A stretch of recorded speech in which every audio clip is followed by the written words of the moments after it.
அனைவருக்கும் வணக்கம். வணக்கம் குரு. exactpredictions.in ஜோதிட ஆராய்ச்சி இணையதளம் வழங்கும் புரட்டாசி மாதத்தின் காலபுருஷ தத்துவ வகுப்பிற்கு உங்களை அன்புடன் வரவேற்கிறேன். குரு வணக்கம். குரு பிரம்மா குரு விஷ்ணு குரு தேவோ மகேஸ்வரக குரு சாட்சாத் பரபிரம்மா தஸ்மை ஸ்ரீ குரவே நமக. வணக்கம் ஐயா. நன்றி சார். ஸோ நண்பர்களே, நம்ம புரட்டாசி மாசத்துல நம்ம ஆரம்பிச்ச இந்த சத்சங்கம் இறைவனின் கருணையினால், பெருங்கருணையினால் போயிட்டு இருக்கு. எல்லா புகழும் இறைவனுக்கே. ஆக்சுவலி இன்னைக்கு நான் சென்னையில இல்லை, பாண்டிச்சேரிக்கு ஒரு அலுவல் நிமித்தமா வந்தோம். ஸோ அங்கேயுமே கடவுள் நம்மளை இருந்து நடத்துறாரு. ஸோ எங்கே போனாலும் இந்த புரட்டாசி மாதம் இதை மிஸ் பண்ணாமல் பண்ணிடணுன்றது தான் நம்மளுடைய நோக்கமாக இருக்கிறதுனால காலையில் எந்திரிச்சு தொடர்ச்சியாக இந்த நிகழ்ச்சியில் கலந்து கொண்டிருக்கிற உங்கள் அனைவருக்கும் என்னுடைய நெஞ்சார்ந்த நன்றிகளையும் வாழ்த்துக்களையும் தெரிவித்துக் கொள்கிறேன். இன்னைக்கு நம்ம பார்க்க போகிற சிந்திக்க போகிற தலைப்பு 8ஆம் இடம் ஜோதிடத்தில். எதுக்கு இன்னைக்கு இந்த 8ஆம் இடத்தை நான் ஸ்பெசிஃபிக்காக கொண்டு வந்தேன்னா, நேற்று நம்ம கிட்டத்தட்ட ஒரு 1.5 மணி நேரம் 2 மணி நேரம் பல்வேறு தலைப்புகளில் பேசணும். அதில் ரொம்ப ஆழமான கருத்துக்கள்லாம் நிறைய நான் சொன்னேன். ஆனால் நீங்கள் ஃபைனலாக சொன்ன 8ஆம் இடம் 6ஆம் இடத்தை பற்றி ஒரு நிமிடம் கூட பேசியிருக்க மாட்டேன். உங்களுடைய கேள்விகள் எல்லாம் அதை பற்றியே இருந்தது. அப்போ அதை பற்றி எவ்வளோ பயம், அதில் எவ்வளோ வருத்தங்கள், அதை ஜோதிடம் அதை ரொம்ப பயமுறுத்தி காட்டிடுச்சா, மேக்னிஃபை பண்ணிடுச்சா, அடிப்படையில் ஜோதிடம் படித்தவங்க மாதிரி இல்லாமல் கொஞ்சம் ரொம்ப ஒரு வயதானவங்க கூட அதை பார்த்து 8ஆம் இடத்தையோ 6ஆம் இடத்தையோ 12ஆம் இடத்தையோ பார்த்து ரொம்ப பயந்துகிட்டு இருந்ததை என்னால் உணர முடிஞ்சுது. சரி, ஃபர்ஸ்ட் நம்ம அந்த பயத்தை தெளிய வைக்கணும் அப்படின்றது எனக்கு பிரதானமாகப்பட்டது. அதனால இன்னைக்கு அந்த 8ஆம் இடத்தை எட்டாத ரகசியங்கள் என்ற தலைப்பை ப்ரையாரிட்டைஸ் பண்ணி எடுத்துக்கிட்டேன். அதுதான் இன்னைக்கு அந்த தலைப்பு எடுத்துக்கிட்டதுக்கான நோக்கம். முதல்ல நம்ம லைஃப்ல ஒரு விஷயம் ஞாபகம் வச்சுக்கணுங்க. மனுஷனா பிறந்துட்டோம். மேக்சிமம் என்ன பண்ணுவாங்க, நம்மளை கொலை பண்ணுவாங்க. அதுக்கு மேல ஒரு எதிரியாலேயோ ஒரு ஒரு யாராலேயோ ஒண்ணுமே செய்ய முடியாது. இந்த மேக்சிமம் பெனால்டிஸ் டெத். அப்ப உயிரை தான் எடுப்பாங்களே தவிர அந்த உயிருக்குள்ள இருக்கிற ஆன்மாவை யாராலையும் கொல்ல முடியாது. அது இறைவனுக்கு சொந்தம். அப்ப எதற்கும் துணிந்தவன் அப்படின்ற ஒரு ஸ்டேட்டஸ்க்கு நீங்க போயிட்டீங்கன்னா, உயிரை மட்டும் கொள்பவர்களுக்கு பயப்பட வேண்டாம், ஆன்மாவை நரகத்தில் தள்ளுபவருக்கே பயப்படுங்கள்னு ஜீசஸ் ஒரு இடத்துல சொல்றாரு. உங்களோட ஸ்டேட்டஸ் அந்த மாதிரி போயிடுச்சுன்னா வாழ்க்கையில பயம் போயிடும். பயம் போயிடுச்சுன்னா எல்லாத்தையும் செய்ய முடியும். ஸோ நம்மளோட மேஜர் ப்ராப்ளமே பயம் தான். அந்த பயத்துக்கு காரணம் பந்தம். ஒரு மேல இருக்கிற அஃபெக்ஷன். இருக்கிறத விட்டு போயிடுவோமோ, பொண்டாட்டியை விட்டு போயிடுவோமோ, பிள்ளைங்களை விட்டு போயிடுவோமோ, அம்மா அப்பாவை விட்டு போயிடுவோமோ, காதலனை விட்டு போயிடுவோமோ. இந்த உலகத்தை நம்ம தான் தூக்கி தாங்கிட்டு இருக்கிற மாதிரி ஒரு நினைப்பு. நம்ம இல்லைன்னா உலகம் அழகா ஃபென்டாஸ்டிக்கா நடக்கும். நாளைக்கு 3வது நாள் காரியம் செஞ்சு கறி சோறு தின்னு சாப்பிட்டு போய்கிட்டே இருப்பானுங்க. நம்ம தான் நினைச்சிட்டு இருக்கிறோம், நம்ம தான் உலகத்தை தூக்கி நடத்துறோம், குடும்பத்தை தூக்கி நடத்துறோம், எல்லாத்தையும் நடத்துறோம். We are just instrument. World அழகா ரீப்ளேஸ் பண்ணிட்டு போய்கிட்டே இருக்கும். ஸோ காலையில பிலாசபிலாம் சொல்லாத, தத்துவம் சொல்லாத, ஜோசியத்துக்குள்ள வா அப்படின்னு சொல்றது கேட்குது. So coming to the point, 8ஆம் இடம் என்பது பேசிக்கா it is a storage. First அதை புரிஞ்சுக்கோங்க.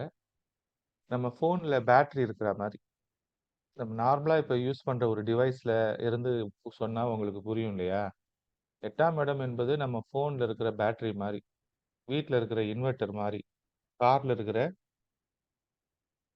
ஃபியூவல் டேங்க் மாதிரி, பெட்ரோல் டேங்க் மாதிரி. அவ்வளோதான். அதை ஃபர்ஸ்ட் நீங்கள் புரிஞ்சுக்கணும். சரியா? அப்போ அது உயிர் நிலையா இருக்கு, அது ரிசர்வயரா இருக்கு, ஒரு அணைக்கட்டு மாதிரி. ஸோ பேட்டரி சார்ஜ் இல்லைன்னா என்ன ஆகும்? ஃபோனை யூஸ் பண்ண முடியாது. அப்போ ஃபோன் என்ன பண்ணுவீங்க? டெய்லி சார்ஜ் போடுறீங்க. சரியா? அப்ப சார்ஜ் போட்ட பிறகு ஃபோன் என்ன பண்ணும்? ஒர்க் ஆகும். திருப்பி வந்து அதுக்குன்ட்டு அந்த பேட்டரிக்குன்னு ஒரு கெப்பாசிட்டி இருக்கும். அந்த கெப்பாசிட்டி அ முடிஞ்சிருச்சுன்னா திருப்பி சார்ஜ் போடணும். ரீசார்ஜ் போடணும். அப்ப அந்த ரீசார்ஜிங் அப்படின்ற அந்த ஒரு விஷயம் இருக்கு இல்லையா? சார்ஜிங், ரீசார்ஜிங் மொபைல்ல டாப் அப் பண்றதுக்கு கூட வேலிடிட்டி இருக்குல்ல 28 நாளு ப்ரீபெய்ட்னா. அப்போ ஒவ்வொரு விஷயத்துக்கும் மந்த்லி ஒரு சப்ஸ்கிரிப்ஷன் வைக்கிறோம். ஒரு குறிப்பிட்ட காலத்துல அதோட ஆயுள் காலம் முடிஞ்சிருது. அது திருப்பி நீ இவ்வளோ பணம் கட்டினா, அது உனக்கு திருப்பி கிடைக்கும்னு ஒரு ப்ராசஸ் உலகத்துல இருக்குல்ல. அந்த ப்ராசஸ் தான் 8ஆம் இடம். ஸோ 8ஆம் இடத்த நீங்க இந்த வகையில கிளியரா புரிஞ்சுக்கிட்டீங்கன்னா, பயமே வராது. 8ஆம் இடம் இஸ் அ ஸ்டோரேஜ். எனர்ஜிய சப்ளை பண்ற இடம், ஒரு மனுஷனுக்கு. அப்ப வாழ்க்கையில ஜோதிடத்துல ஆயுள் ஆயுள் பாவத்த 8ஆம் இடம் குறிக்குதுன்னா, நீங்க பொறக்கும்போது உங்களுக்கு டிஃபால்ட்டா உங்களுடைய முற்பிறவி கர்மாக்கள் படியோ, இல்ல வாட்டெவர் ரீசன்ல ஒரு கால்குலேஷன் பண்ணி, சரியா? அந்த கால்குலேஷன் படி உங்களுக்கு ஒரு லைஃப் லாங்கிவிட்டி ஆயுள் காலம் கொடுக்கப்பட்டு அனுப்புறான். சரியா? அவ்வளோதான். இப்ப அந்த ஆயுள் காலத்த நம்ம வந்து முழுசா கடக்குறோமா? இல்ல அத கொஞ்சம் கூட்டிக்கிறோமா? இல்ல அத அன்எக்ஸ்பெக்டடா குறைஞ்சிருதா? இவ்வளோதான் வாழ்க்கை. அப்ப 8ஆம் இடத்துல ஆயுள் இருக்குதுன்னா, அந்த ஆயுள்ன்றது நம்ம ஃபோன்ல பேட்டரி போட்டு ஃபோன் வாங்கும்போது அது டிஃபால்ட்டா சார்ஜ் ஆகி தான் இருக்கும். ஆனா என்ன பண்ணுவீங்க? வீட்ல போயிட்டு 24 மணி நேரம் சார்ஜ் போடுங்க அப்டின்னுவாங்க ஃபர்ஸ்ட் டைம். ஃபர்ஸ்ட் டைம் 24 மணி நேரம் சார்ஜ் போட்டா, இப்ப ஃபோன் எல்லாம் ஒரு நாளைக்கு வரா மாரி தான் அது டிவைஸ் பண்ணி வச்சிருக்காங்க. இப்போ ஒரு கார்ல பேட்டரி கார் வருதுன்னா, அத சார்ஜ் பண்ணா 300 கிலோமீட்டர் போகுது அப்டின்றாங்க. அப்ப அதுக்கு ஒரு லெவல் இருக்கு. அந்த லெவலுக்கு அது யூஸ் பண்ணிக்கலாம். அதுக்கு முன்னாடி என்ன பண்ணணும் அத, ஃபுல்லா ட்ரெயின் ஆவுறதுக்கு முன்னாடி சார்ஜ் பண்ணணும். ஃபுல்லா ட்ரெயின் ஆயிடுச்சுன்னா போயிடும். இவ்வளவுதான் வாழ்க்கை. 8ஆம் இடத்த ஒரு ரிசர்வேயரா பார்த்தீங்கன்னா, ஒரு ஒரு ஸ்டோரேஜா பார்த்தீங்கன்னா, உங்களுக்கு பயம் போயிடும். அப்ப அதுல டிஃபால்ட்டா நமக்கு இருக்கிறது ஒரு கெப்பாசிட்டி இருக்கும். ஒரு ஒரு ஆயில் டேங்கர் இருக்குன்னு வச்சுக்கோங்க. ஒரு ஒரு பெட்ரோல கொண்டு போற ஆயில் டேங்கர்னா, அந்த டேங்கருக்கு ஒரு கெப்பாசிட்டி இருக்குல்ல. அப்ப அதுல 5000 லிட்டர் கொண்டு போலான்னு ஃபார் எக்ஸாம்பிள் வச்சோம்னா, 5000 லிட்டருக்கு மேல அதுல எடுத்துட்டு போ முடியாது. சரியா? அப்ப அத கிளியரா புரிஞ்சுக்கோங்க. அதே டேங்கர் வந்து பால் டேங்கரா இருக்குன்னு வச்சுக்கோங்க. பால் லாரி. பால் கொண்டு போகுது. அப்ப டேங்கர் ஒண்ணு தான். கான்செப்ட் ஒண்ணு தான். கொண்டு போற பொருள் வேற. சரியா? Tipper lorry. அப்ப அதுல என்ன கொண்டு போறோம்? குப்ப லாரி. ஆக மொத்தம் லாரி. அது டேங்கர் லாரியோ, லாரியோ. அதுல என்ன பண்றீங்க? ஒரு பொருள சேர்த்து எடுத்துட்டு போய் இன்னொரு இடத்துல குடுக்குறீங்க. அப்ப அந்த ஸ்டோரேஜ் லாரி எல்லாமே வந்து இந்த லாரில நீங்க பொருள் எடுத்துட்டு போறத கூட நீங்க 8ஆம் இடத்த எடுத்துக்கலாம். அப்ப 8ஆம் இடம் என்பது நம்ம வாழ்க்கையில எதையெல்லாம் நம்ம மறைச்சு ஒரு கண்டெய்னர்ல வச்சு எடுத்துட்டு போறோமோ, அதெல்லாம் 8ஆம் இடம். அதுல நம்ம எத வேணாலும் மறைச்சு வைக்கலாம். சரியா? பேங்க்ல ஒரு லாக்கர் வாங்கி வைக்கிறீங்க. இப்ப அந்த லாக்கர்ல போய் நகைய வைக்கலாம், பணத்த வைக்கலாம், டாக்குமெண்ட்ட வைக்கலாம். கன் லைசென்ஸ் இருந்துச்சுன்னா, துப்பாக்கிகளை வாங்கி அதுல வச்சுக்கலாம். எத வேணாலும் வைக்கலாம்ல. அப்ப ஒரு லாக்கர் அதோட பர்ப்பஸ 1க்கு யூஸ் பண்ணலாம். 1க்கு மேற்பட்டதுக்கு யூஸ் பண்ணலாம். அப்ப ஒரு ஆயுத கிடங்கு இருக்குது. ஆயுத கிடங்குல என்ன பண்ணுவாங்க? ஆயுதங்களா வச்சிருப்பாங்க. அம்யூனிஷன் இருக்கு, வெடிபொருள் கிடங்கு இருக்குது. அதுவும் 8ஆம் இடம் தான். ஸோ, இப்ப ஆயுத கிடங்குல ஆயுதம் இருக்குது, வெடிபொருள் இருக்குது அப்டின்னா, இப்ப அந்த இடத்துல போய் எல்லாராலயும் ஆக்சஸ் பண்ண குடுக்க முடியுமா? அப்ப வெடிமருந்து வெடிச்சிரும்ல. இப்ப ஒரு வெடிமருந்த ஹேண்டில் பண்றதுக்கு தெரிஞ்சவனுக்கு தான், அது உள்ள போறதுக்கு ஆக்சஸ் குடுப்பாங்க. கரெக்ட்டா? பேங்க் இருக்குது. பேங்க்ல லாக்கர் ஒரு சேஃப் வால்ட் இருக்குன்னா, அந்த பேங்க்ல இருக்க எல்லாருக்குமா அந்த சேஃப் வால்ட் ஆக்சஸ் குடுக்குறாங்க? அதுல அந்த பேங்கோட மேனேஜரு, இன்னொருத்தர் 2 பேர் வந்து அ ஆத்தென்டிகேட் பண்ணா, அந்த வால்ட்ட தொறந்து போய் எடுக்கிற மாரி வச்சிருக்காங்க. உன்ன மறைச்சு வச்சிருக்கிறாங்க. மறைச்சு வச்சிறதுக்குள்ள ஒரு வேல்யூபிள் பொருள் இருக்கு. அது வேல்யூபிளோ, இன்வேல்யூபிளோ மறைச்சு அது இம்பார்ட்டன்ட் வெளிய தெரியக்கூடாதுன்னு வச்சிருக்கிறாங்க. அப்ப அதுக்கு ஒரு ஆக்சஸ் குடுத்துருக்காங்க. அது உள்ள போய் அத எடுத்துட்டு வருவோம். வேணான்னா திருப்பி மூடி வச்சுருவோம். இவ்வளவுதான் 8ஆம் இடம். அதுல வாழ்க்கைய லைஃப்ப ஒளிச்சு வச்சிருக்கிறாங்க. நம்மளுடைய ரீப்ரொடக்ஷன் சிஸ்டத்த ஒளிச்சு வச்சிருக்கிறாங்க. இப்ப நம்முடைய பிறப்புறுப்புகள், நம்முடைய இடை, சரியா? நம்முடைய இடை. அப்போ எல்லா மனுஷனும் அரைக்கச்சை கட்டியிருக்கிறான். எல்லா மனுஷனும் அரைக்கச்சை கட்டி வாழ்றான். ஏன்னா, அது வந்து காலங்காலமா நம்ம ஒரு நாகரீகத்துக்கு வந்துட்ட பிறகு ட்ரெஸ் போடணும்னு ஒரு கோட்பாடு வந்துருது. அந்த கோட்பாடு வந்தோனே நான் நேத்து சொன்ன மாரி ஒரு ரோட்ல இருக்கிற பிச்சைக்காரன் கூட கந்தலையாச்சும் இடுப்புல கட்டிட்டு இருக்கிறான். கம்மனமா யாரும் இருக்கிறது இல்ல அப்படின்னு சொல்லும் பொழுது, அப்ப ஒவ்வொரு மனுஷன்லயும் ஒரு போர்ஷன் 12ல ஒரு போர்ஷன் மறைக்கப்பட்டே ஆகணும். ஜட்டியாச்சும் போட்டிருக்கணும் அப்படின்ற ஒரு கான்செப்ட் வரது 8ஆம் இடம். அப்ப அந்த 8ஆம் இடம் வந்து உங்களுக்கு கிளியரா புரிஞ்சிருக்கும். இப்ப அந்த 8ஆம் இடம் மறைஞ்சு இருக்கிறதுக்கான ரீசன் வந்து அது ஒரு உயிர்நிலை. மத்த எல்லாத்த விட அது மூலாதாரம். அப்ப அந்த இடத்த வந்து நம்ம சேஃப் பண்ணணும் அப்படின்ற ஒரு கான்செப்ட்லயும் நீங்க எடுத்துக்கலாம். அப்ப இந்த 8ஆம் இடத்த பத்தி ஏன் இவ்ளோ பயமுறுத்துறாங்க? அது கஷ்டத்த குடுக்குது. மேலிருந்து கீழே விழுதல், ரணம், போர், சண்டை அப்படின்ற மாரிலாம் சொல்லப்படுது அப்படின்னு பார்த்தீங்கன்னா, அந்த 8ஆம் இடத்தோட விஷயத்துல தான் லக் இருக்கு. அந்த 8ஆம் இடத்தோட விஷயத்துல தான் உங்களுடைய புதையல் இருக்கு. அந்த 8ஆம் இடத்தோட விஷயத்துல தான் அ ட்ரெஷர் இருக்கு. அந்த 8ஆம் இடத்தோட விஷயத்துல தான் செக்ஸ் இருக்கு. சரியா? அப்ப உங்களுக்கு ஒரு புதையல் இருக்குது அப்டின்னா, புதையல தேடி போறவங்க எல்லாருமே என்ன பண்றாங்க? ஆபத்துல மாட்டிக்கிறாங்க. பல பேரு மெகனாஸ் கோல்டு படம் பார்த்திருப்பீங்கன்னு நெனைக்கிறேன். அந்த மெக்கனாஸ் கோல்டு படத்துல வந்து பார்த்தீங்கன்னா, எவ்வளோ பேர் புதையல தேடி போவாங்க. நெறைய பேர் செத்துருவாங்க. எவ்வளோ புதையல தேடி போற படங்கள் நீங்க பார்த்திருப்பீங்க. அந்த புதையல தேடி போற படங்கள்ல வந்து பாதி பேர் செத்துருவாங்க. கடைசியா ஒருத்தரோ, 2 பேரோ தான் பொழப்பாங்க. அவங்களும் எடுத்துட்டு வரும்போது கிளைமாக்ஸ்ல ஒரு டிஸ்ட்ரக்ஷன் இருக்கும். எடுத்துட்டு வந்தாலும் அந்த புதையல யூஸ் பண்ண முடியாத மாரிலாம் படங்கள் நெறைய முடிஞ்சிருக்கிறத பார்த்திருப்பீங்க. சரியா? கடலுக்கு அடியில போய் புதையல தேடுற மாரிலாம் படங்கள் பார்த்திருப்பீங்க. ஸோ புதையல் என்பது ஒரு மிகப்பெரிய ரிசர்வ். அது மத்தவங்களுக்கு கிடைக்கக்கூடாது. எளிதில் கிடைக்கக்கூடாதுன்றதுனால தான் அது ஒளிஞ்சிருக்கு. அது எல்லாருக்கும் கிடைச்சிரணும்னா, அது காமனாவே மத்த பாவம் மாரியே இருக்கலாம். அது எல்லாருக்கும் கிடைக்க வேணாம் அப்படின்னு ஒரு பர்ப்பஸா உலகம் வச்சிருக்குது. சரியா? சமத்துவம்லாம் அங்க இல்ல. அது ஒரு குறிப்பிட்ட மனிதனுக்காக, ஒரு குறிப்பிட்ட பர்ப்பஸுக்காக இயற்கை வந்து ரிசர்வ் பண்ணுது. அப்போ ஒவ்வொரு மனுஷனுக்கும் என்ன தேவையோ, அத இயற்கை டிஃபால்ட்டா குடுக்குது. அத தாண்டி வைக்கிறத அது ஒளிச்சு வைக்குது அப்படின்ற மாரியும் நீங்க அத எடுத்துக்கலாம். சரியா? அப்ப ட்ரெஷர தேடி போறது தப்பா அப்படின்னா, தப்பு கிடையாது. ரிஸ்க். ரிஸ்க் இல்லாம ரஸ்க் சாப்பிட முடியாதுன்ற மாரி, அது ஒரு ரிஸ்க். சரியா? அப்ப நம்ம வாழ்க்கையில நம்ம வந்து ஒரு ஒரு குறிப்பிட்ட லட்சியத்த அடைய போறோம். ஒரு மிகப்பெரிய சாதனைய பண்ண போறோம். நம்மளோட நோக்கம் வந்து ஒரு சாதாரண காமன் மேனோட விஷயங்கள் கிடையாது. நம்முடைய நோக்கம் வந்து அ எக்ஸ்ட்ரார்டினரியான ஒரு விஷயங்கள் அப்டின்னா, நமக்கு 8ஆம் இடம் வந்து வலுத்திருக்கணும். ஃபர்ஸ்ட்டு ஆயுள் இருக்கணும். அந்த ஆயுள் இருந்தா தான் நம்மளால நம்ம நெனச்சத அடைஞ்சு, அத ஒரு 20, 30 வருஷமாச்சும் சஸ்டெயின் பண்ண முடியும். கரெக்ட்டா? அப்ப பேசிக்கா ஆயுள் இருக்கிறதுக்காச்சும் 8ஆம் இடம் வேணும். சரியா? அப்ப அத கிளியரா புரிஞ்சுக்கணும். அப்ப 8ஆம் இடத்துல வேற என்ன இருக்கு அப்படின்னு பார்த்தீங்கன்னா, கோயில் கருவறை நேத்து சொன்னேன் இல்லையா? இந்த கோயில் கருவறை 8ஆம் இடம் தான். இப்ப கோயில் கருவறை கோயில் இந்து ஆலயங்களா இருக்கட்டும், அது राम राम கிறிஸ்தவ कॉल ஆலயங்களா இருக்கட்டும், இல்ல வேற யாராக இருக்கட்டும், तो मंचूरियन அந்த ऑर्डर कॉल को சார் மியூட் போட்டுக்கோங்க சார். அப்ப எந்த ஆலயங்களா இருந்தாலும் அது எனர்ஜி சென்டரா தான் இருக்கு. எனர்ஜி சென்டர்னா 8ஆம் இடம்னு நான் சொன்னேன். கரெக்ட்டா? ஆலயங்களை நோக்கி ஏன் எதுக்கு போறோம்? நமக்குள்ள ஒரு கவலை வந்துருது. நமக்குள்ள ஒரு பிரச்சனை இருக்குது. அமைதி இல்ல. அப்படின்னும் பொழுது நம்ம ஆலயங்கள நோக்கி போறோம். ஆலயங்களுக்குள்ள போயிட்டு ஒரு ஒரு 1/2 மணி நேரம் உட்கார்ந்து இருந்துட்டு வந்தா, ஏன் உட்கார்ந்துட்டு இருந்துட்டு வரணுன்றாங்க? உட்கார்ந்தா தான் அந்த எனர்ஜிய வந்து நீங்க சார்ஜ் பண்ண முடியும். ஒரு ஃபோன் இருக்கு. ஃபோன பிளக்ல போட்டா தான் சார்ஜ் ஆக முடியும். அப்ப நீங்க சும்மா போயிட்டு வந்தா எனர்ஜி வராது.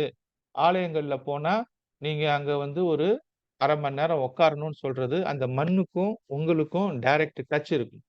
அப்ப ஆலயங்கள்ல அங்க பிரதட்சணம் பண்றதோ, உடம்போட உடம்பா சுத்துறதோ, ஆலயங்கள்ல அடிப்பிரதட்சணம் பண்றதோ, ஆலயங்கள்ல கொடி மரத்துக்கு கீழ சாஷ்டாங்கமா படுத்து நமஸ்காரம் பண்றதோ, கோயில்ல முட்டி போட்டு எந்திரிக்கிறதோ, மசூதியில முட்டி போட்டு எந்திரிக்கிறதோ, இது எல்லாமே to recharge you with that energy centre. அந்த இடத்துல ஒரு எனர்ஜி இருக்குது. அங்க போனீங்கன்னா, அந்த எனர்ஜியோட நீங்க கனெக்ட் ஆகுறதுக்கு தான் இவ்ளோ ப்ராசஸ் வச்சிருக்கிறாங்க. அது கனெக்ட் ஆயிட்டு வந்தீங்கன்னா, அந்த இடத்துல இருக்கிற எனர்ஜி உங்கள தெரியாமயே உங்களுக்கு வந்து உள்ள வந்துரும். சரியா? அப்ப ஸ்பெசிஃபிக்கா சில ஆலயங்கள்ல வந்து ஒவ்வொரு ஆலயங்கள்லயும் ஒவ்வொரு சிவனுக்கும் ஒரு பேர் வச்சிருப்பாங்க. நீங்க பார்த்தீங்கன்னா, தமிழ்நாடு ஃபுல்லா எவ்வளோ சிவாலயங்களுக்கு போவீங்க. ஒரு சிவாலயத்துக்கு வச்சிருக்கிற பேரு இன்னொரு சிவாலயத்துக்கு இருக்காது பக்கத்துல. அவருக்கு பேர் வந்து வேற ஒரு பேர் வச்சிருப்பாங்க. உடனுறை அம்மனோட பேரை சேர்த்து வச்சிருப்பாங்க. அப்ப அந்த இடத்துல வேற ஒரு சக்தி இயங்குது. ஒரு கோயில்ல ஒரு சக்தி இயங்குது. ஒரு கோயில்ல ஒரு சக்தி. மொத்தமா ஒரு சக்தி தான். உயிர்நிலை தான். ஆனா ஒரு கோயில்ல போனா கடன் தீரணும்னா இந்த கோயிலுக்கு போங்கப்பா. நோய் தீரணும்னா இந்த கோயிலுக்கு போங்க. குழந்தை வேணும்னா இந்த கோயிலுக்கு போங்கன்னு கேட்டகரைஸ் பண்ணி பிரிச்சு வைக்கும் பொழுது 12 பாவத்துல 9 நவகிரகத்துல 27 நட்சத்திரத்துல ஒரு இடம் வந்து ஒரு எனர்ஜி மையமா இருக்கும். அப்ப அந்த இடத்துல ஒரு குறிப்பிட்ட நட்சத்திரத்தோட ஆதிக்கம் இருக்கும். அந்த இடத்துல ஒரு குறிப்பிட்ட கிரகத்தோட ஆதிக்கம் இருக்கும். அந்த இடத்துல ஒரு குறிப்பிட்ட ராசியோட ஆதிக்கம் இருக்கும். இல்லைன்னா அந்த கிரகத்துல ஒரு குறிப்பிட்ட பஞ்சபூதத்தோட ஆதிக்கம் இருக்கும். அப்ப இப்படி இருக்கிற ஒரு இடத்த கட்டமைச்சிருப்பாங்க. அத வந்து சிவலிங்கமாக வடித்து அந்த இடத்துல ஒரு மூல கிரகம், கற்ப கிரகம் வைத்து அந்த இடத்துல இருக்கிற எல்லா எனர்ஜியும் அந்த சிவலிங்கத்துல வந்து சென்ட்ரிக்கா இருக்கிற மாதிரி வச்சிருப்பாங்க. அதை மூடி வச்சிருப்பாங்க. சரியா? நீங்க போகும் பொழுது 6 கால பூஜை பண்ணும் பொழுது அலங்காரம் பண்றது அது பெருமாளா இருந்தாலும் சிவனா இருந்தாலோ அம்பாளா இருந்தாலோ அது ஒரு சக்தி பீடம். அப்ப அந்த இடத்துல இருக்கிற எனர்ஜியை வந்து மூடி வச்சிருப்பாங்க. அதுக்கு பூ அலங்காரமோ இல்ல வேற அலங்காரமோ முருகன்னா விபூதி அலங்காரமோ சந்தன அலங்காரமோ வாட் எவர் அலங்காரம் பண்ணிட்டு நீங்க வெயிலிய காத்துட்டு இருப்பீங்க. அதை திறப்பாங்க. திறந்தோன்னே ஒரு ஆராதனை காட்டுவாங்க. அந்த தீபம் பஞ்சபூதம் நீங்க தீப ஆராதனை பார்க்கும் பொழுது அந்த தீபத்தை பார்க்கும் பொழுது அந்த கண்ணுல தீபத்தை பார்க்கும் பொழுது கடவுள்ல இருந்து வர அந்த ஒளி அந்த சக்தி அந்த தீபத்துல இருந்து அந்த தீபத்தை உங்க கண்ணால பார்த்தாலே உங்களுக்கு எனர்ஜி வருது.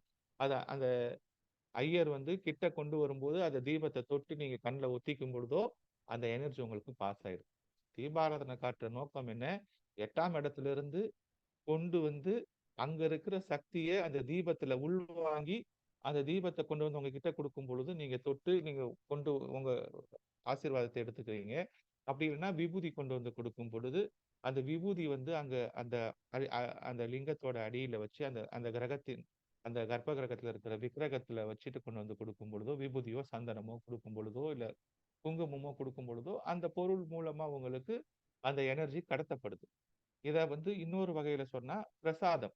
சரியா? இப்ப திருப்பதியில கொடுக்கப்படுற லட்டாக இருக்கட்டும், இல்ல பழனியில கொடுக்கப்படுகின்ற பஞ்சாமிர்தமாகட்டும், இல்ல ஒவ்வொரு ஆலயங்கள்ல நெய்வேத்தியம் செய்து கொடுக்கப்படுகின்ற பிரசாதமாகட்டும், அந்த எனர்ஜிய அந்த உணவுல கொண்டு வந்து அந்த உணவை டிஸ்ட்ரிபியூட் பண்ணும் பொழுது அது டைரக்டா இன்டேக் பண்ணும் பொழுது உங்களுக்கு அந்த எனர்ஜி டைரக்டா உள்ள போகுது. ஸோ பிரசாதங்கள் அதிகமாக கொடுக்கப்படுகின்ற கோயில்கள்ல கூட்டம் அதிகமா இருக்குதுன்னா எனர்ஜி அதிகமா கன்சியூம் பண்ணுது. திருப்பதி லட்டு ஃபேமஸா இருக்குதுன்னா அதுல வந்து அந்த எனர்ஜி கடத்தப்படுது ஈஸியா. அப்ப கூடுமான வரைக்கும் எல்லா ஆலயங்கள்லயும் ஒரு பிரசாதம் அப்படின்ற ஒரு கான்செப்ட் கொடுக்கப்பட்டா அதை வந்து கன்சியூம் பண்ணும் பொழுது அந்த எனர்ஜி ஈஸியா டிரான்ஸ்ஃபர் ஆயிடும். புரியுதா? இப்ப கிறிஸ்டியன் சர்ச்சஸ்ல போகும் பொழுது என்ன பண்ணுவாங்க? அந்த மாஸ் நடக்கும் பொழுது ஒரு சாதாரண அப்பம் ஓஸ்தின்னு சொல்லுவாங்க. அதை வந்து பூஜை பண்ணும் பொழுது அந்த ப்ராசஸ் பண்ணும் பொழுது அதை வந்து அந்த ஒரு சாக்ரிமெண்ட்ல ஒரு ப்ரேயர் பண்ணும் பொழுது அதுல ஜீசஸே வந்து இறங்கிடுறாரு அப்படின்றது தான் நம்பிக்கை. அப்ப அந்த இடத்துல ஜீசஸ் வந்து இறங்கிட்டா அதை டிஸ்ட்ரிபியூட் பண்றாங்க. அப்ப அதை வாங்கிட்டு போறவங்களுக்கு ஜீசஸே உள்ள வந்துடுறாரு அப்படின்ற நம்பிக்கையில அவங்க போறாங்க. அதனால அவங்க இயங்குறாங்க. அப்ப ஒவ்வொரு தடவை மாஸ்க்கு போகும் பொழுதும் கிறிஸ்தவர்களுக்கு கொடுக்கப்படுகின்ற அந்த அந்த அப்பம் வந்து இயேசுவின் ரத்தமாகவும் உடலாகவும் அவங்க நம்புறாங்க. அப்ப அது எல்லாமே ஒரே ப்ராசஸ் தான். திருப்பதியில கொடுக்க போற லட்டு வந்து பெருமாளோட ரத்தமாகவும் உடலாகவும் நீங்க கருதணும். பழனியில கொடுக்க போடுற பஞ்சாமிர்தத்தை வந்து முருகனோட ரத்தமாகவும் உடலாகவும் கலந்துடும். புரியுதா? அப்ப அந்த ரத்தத்தையும் உடலையும் சேர்த்து கொடுக்கிற இடம் கர்ப்ப கிரகத்துல இருந்து வருது. அப்ப ஒரு ஆணும் பெண்ணும் உடலுறவு கொள்ளும் பொழுது அந்த 2 பேரோட ரத்தமும் கலக்குது. ஓகேவா? அப்ப அந்த ரத்தத்தின் பிரசாதமாக ஒரு குழந்தை உருவாகுது. அப்ப ஒரு புதுசா ஒரு குழந்தை உருவாகுறதுன்றது எவ்வளவு பெரிய ட்ரெஷர்.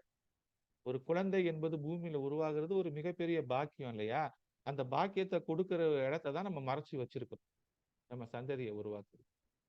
சரியா? அப்ப இந்த காரணங்களை நீங்க கிளியரா புரிஞ்சுக்கிட்டீங்கன்னா 8ஆம் இடத்தை பத்தி நம்ம பயப்பட வேண்டாம். இப்ப 8ஆம் இடத்தை வந்து நம்ம மெயின்டைன் பண்ணணும். 8ஆம் இடம் எனர்ஜி சென்டர்ன்றதுனால அந்த எனர்ஜி சென்டரை ப்ராப்பரா நம்ம மெயின்டைன் பண்ணணும். அதோட கெப்பாசிட்டியை நம்ம இன்க்ரீஸ் பண்ணலாம். அப்ப நம்ம முறையான உணவு பழக்க வழக்கங்கள், முறையான உடற்பயிற்சி, முறையான சுவாச பயிற்சி, கெட்ட சகவாசங்கள் இல்லாம, குடிப்பழக்கம் இல்லாம, ரொம்ப வேற என்னென்ன லாகிரி வஸ்துகள்ல ஈடுபடாம இருந்து நீங்க உங்க உடலை பேணி காத்தீங்கன்னா நீண்ட நாள் வாழலாம் அப்படின்ற லாங்கிவிட்டியை கூட்டலாம்னு சொல்றாங்க. அப்ப சில பேர் சொல்லலாம், நல்லா குடிச்சு கூத்தடிச்சிட்டு தம் அடிச்சிட்டு இருக்கிறவன் 100 வயசு வரைக்கும் இருக்கிறான். சார் வாய்ஸ் மத்தவங்களுக்குலாம் கிளியரா கேக்குதா? ஒருத்தர் வாய்ஸ் ஸ்லோன்றாரு. நான் பேசுறது கிளியரா கேக்குதா? ரொம்ப கொஞ்சம் கேக்குது சார், ரொம்ப கம்மியா கேக்குது இருக்கு சார். Okay okay.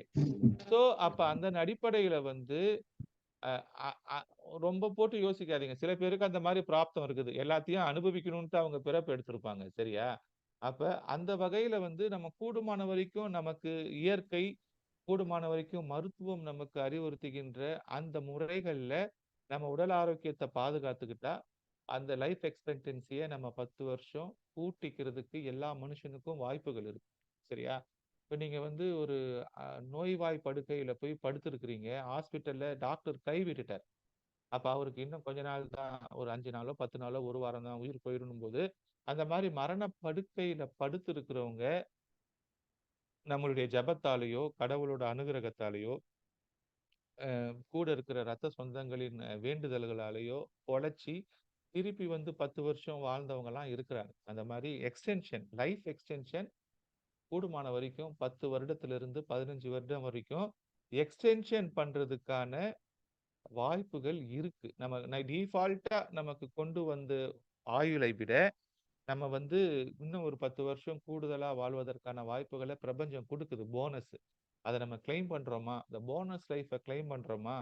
அப்படின்றத புரிஞ்சுக்கணும். இல்ல போனஸ் லைஃப்ப கிளைம் பண்ணாம, நம்ம வந்து அத வந்த லைஃப்பையே நம்ம வந்து சுருக்கிக்கிட்டு போயிடுறோமா? அப்படின்ற இந்த சேலஞ்சஸ தான் நம்ம லைஃப் எடுத்துக்குது. அப்ப இந்த 8ஆம் இடத்தை இயக்குற அந்த கீ அந்த 8ஆம் இடத்தை இயக்குற அந்த கீ வந்து உங்களுக்கு லக்னத்துல இருக்கு. சரியா? அந்த 8ஆம் இடத்துக்கும் லக்னத்துக்கும் இருக்கிற தொடர்பு என்னன்னா, அந்த லக்னம் அணைஞ்சுச்சுன்னா 8ஆம் இடம் அணைஞ்சிரும். இப்ப அந்த 8ஆம் இடத்துக்கான கீ வந்து லக்னம். சரியா? அந்த லக்னத்தை இயக்குறது லக்னாதிபதி. அப்ப லக்னாதிபதியை பாதிச்சா 8ஆம் இடம் பாதிச்சிடும். லக்னாதிபதி செத்துட்டார்னா 8ஆம் இடத்துல சக்தி இல்லைன்னு அர்த்தம். அப்ப லக்னாதிபதிக்கும் லக்னத்துக்கும் 8ஆம் இடத்துக்கும் 8ஆம் அதிபதிக்கும் ஒரு தொடர்பு இருக்கு. சரியா? அது வந்து நம்ம லாக்கரோட கீ மாதிரி, அந்த கீயை திறக்கிற ஆள் மாதிரி. இப்போ கோயில எடுத்துக்கிட்டீங்கன்னா கர்ப்ப கிரகம், அதோட திரைசீலை, அது உள்ள இருக்கிற அது உள்ள போற ஐயர். சர்ச்சினா சர்ச்சில் வந்து ஒரு சாக்ரமெண்டல் பீடம் இருக்கும். அதுல தான் அந்த நற்கருணையை வச்சிருப்பாங்க. அதை திறக்கிறதுக்கு ஒரு கீ இருக்கு. அப்ப அது எல்லாமே ஒரு பேங்க் லாக்கரு.